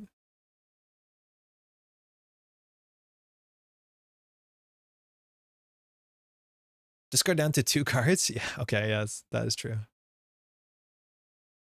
Oh, Rashida, that's good. That makes sense. I think to make that play, there has to be something better on the table. David, how's it going? Hopefully you're doing well. We're a bit later than we should have been. But we got a good opponent. We got a Ghost. 2 installs. Let's see if there's an Oppo here at the end. Man, Oppo into a Solidarity badge feels pretty good. Okay, so that's a Hendrick. Going good. Just finished running my Delta Green table. I don't know what that means. That's an RPG I ticket? That sounds pretty cool. Is Public Trail end of line a threat? No, because we know where the end of line is. We trashed it. But in general, yeah. We haven't seen a Public Trail. We've seen 1 Oppo and 1 got spinned back and we saw another Oppo. So 14 is something on a Hendrick. I don't expect it to be the win. 13 is interesting. I don't think there's much on the table that we have to deal with, right? Unless it's a false lead in 13, which it could be. Yeah, it might be the first suit time. If we first suit HQ, we have to clear the tag though. Delta Green is a tabletop RPG. It's basically modern Call of Cthulhu X-Files. Oh, that sounds really cool. Are you DMing or are you just playing?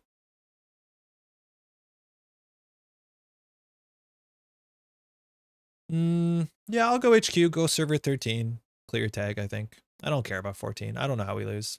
Okay, that's the start. Can we take 1 core damage here? We honestly can. This means a 1-pointer on the table loses the game. But taking core damage going down to 1 core damage with 2 hypoxies out, I honestly don't see it mattering. We don't know what 10 is. One of these could easily be a 1-pointer. It's a Maryland. Probably trash this with money. It gives us a solidarity badge.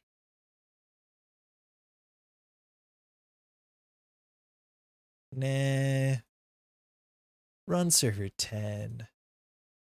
Yeah, good game. It made sense there was a 1-pointer on the table. Good game. That was fun. That was genuinely fun. That was the most fun I've had playing against Thule.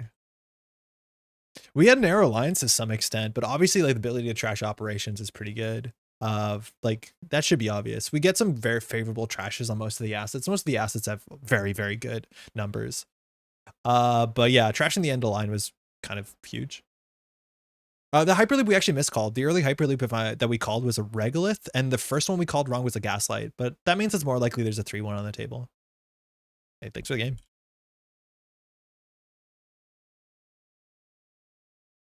Yeah, I think the first riot suppression, like, I don't know enough about this list. My guess is the first riot suppression, you have to have a better, like, I basically, I haven't played this deck, but what I've learned from playing the amount I did is that you often don't want a tempo riot. You want to set up a board state where the riot suppression probably is followed by a second riot suppression, and then that's probably followed by an oppo, usually. Now, it wasn't that bad because, like, Ghost landed the core damage. It's just Ghost couldn't hold on to the tag punishment and the end of line. Although Thule's fun, I might never bring it to meetups for the sake of my meta. Oh my god, your meta probably hates it. I think that's usually true. Yeah, it probably depends on the opening. Because I think the early start was good for you. Like, the core damage was coming through. Like, the hypoxia turns were frustrating. But then it comes down to, like, yeah, what happens to the end of line? Honestly, you got very lucky with the end of line access. I think if we whiffed the end of line, it was still fine because we were never tagged. So it forces the corporation to have, like, public trail and end of line, which are both one-ofs. Or like we have to steal an agenda and they have to afford distribute end of line, which was 7 credits. So obviously, like, I'm not gonna say we were not fortunate, but after the end of line trash, we made like 2 or 3 more runs on HQ. I think 2 more runs on HQ, so we might have flushed it. I think versus freedom can't expect to hold on to tag punishment. That's a cool way of looking at it. Like, you might just have to play it until you have ice on HQ, which is not gonna happen. Okay, that went late. Again, Tuesday stream next week's gonna be sick. We're gonna have Ba come in. We're gonna have some stuff to talk about. There should be a game play up. What is the game on Tuesday? I think it's Man in the Moons versus Hosh on Saturday. Maybe we want to do more than 2 videos a week. Who knows? But that's coming up real soon. That'll be Saturday. Hold on. I don't think oh fuck, I didn't update it. Did I not update it? I don't think I updated it. Hold on. Let me see if I can do this. Properties. No. Thank you to all these names and more who help support the Metropole Grid on Patreon. I got it. Ooh. I tried to replace the file.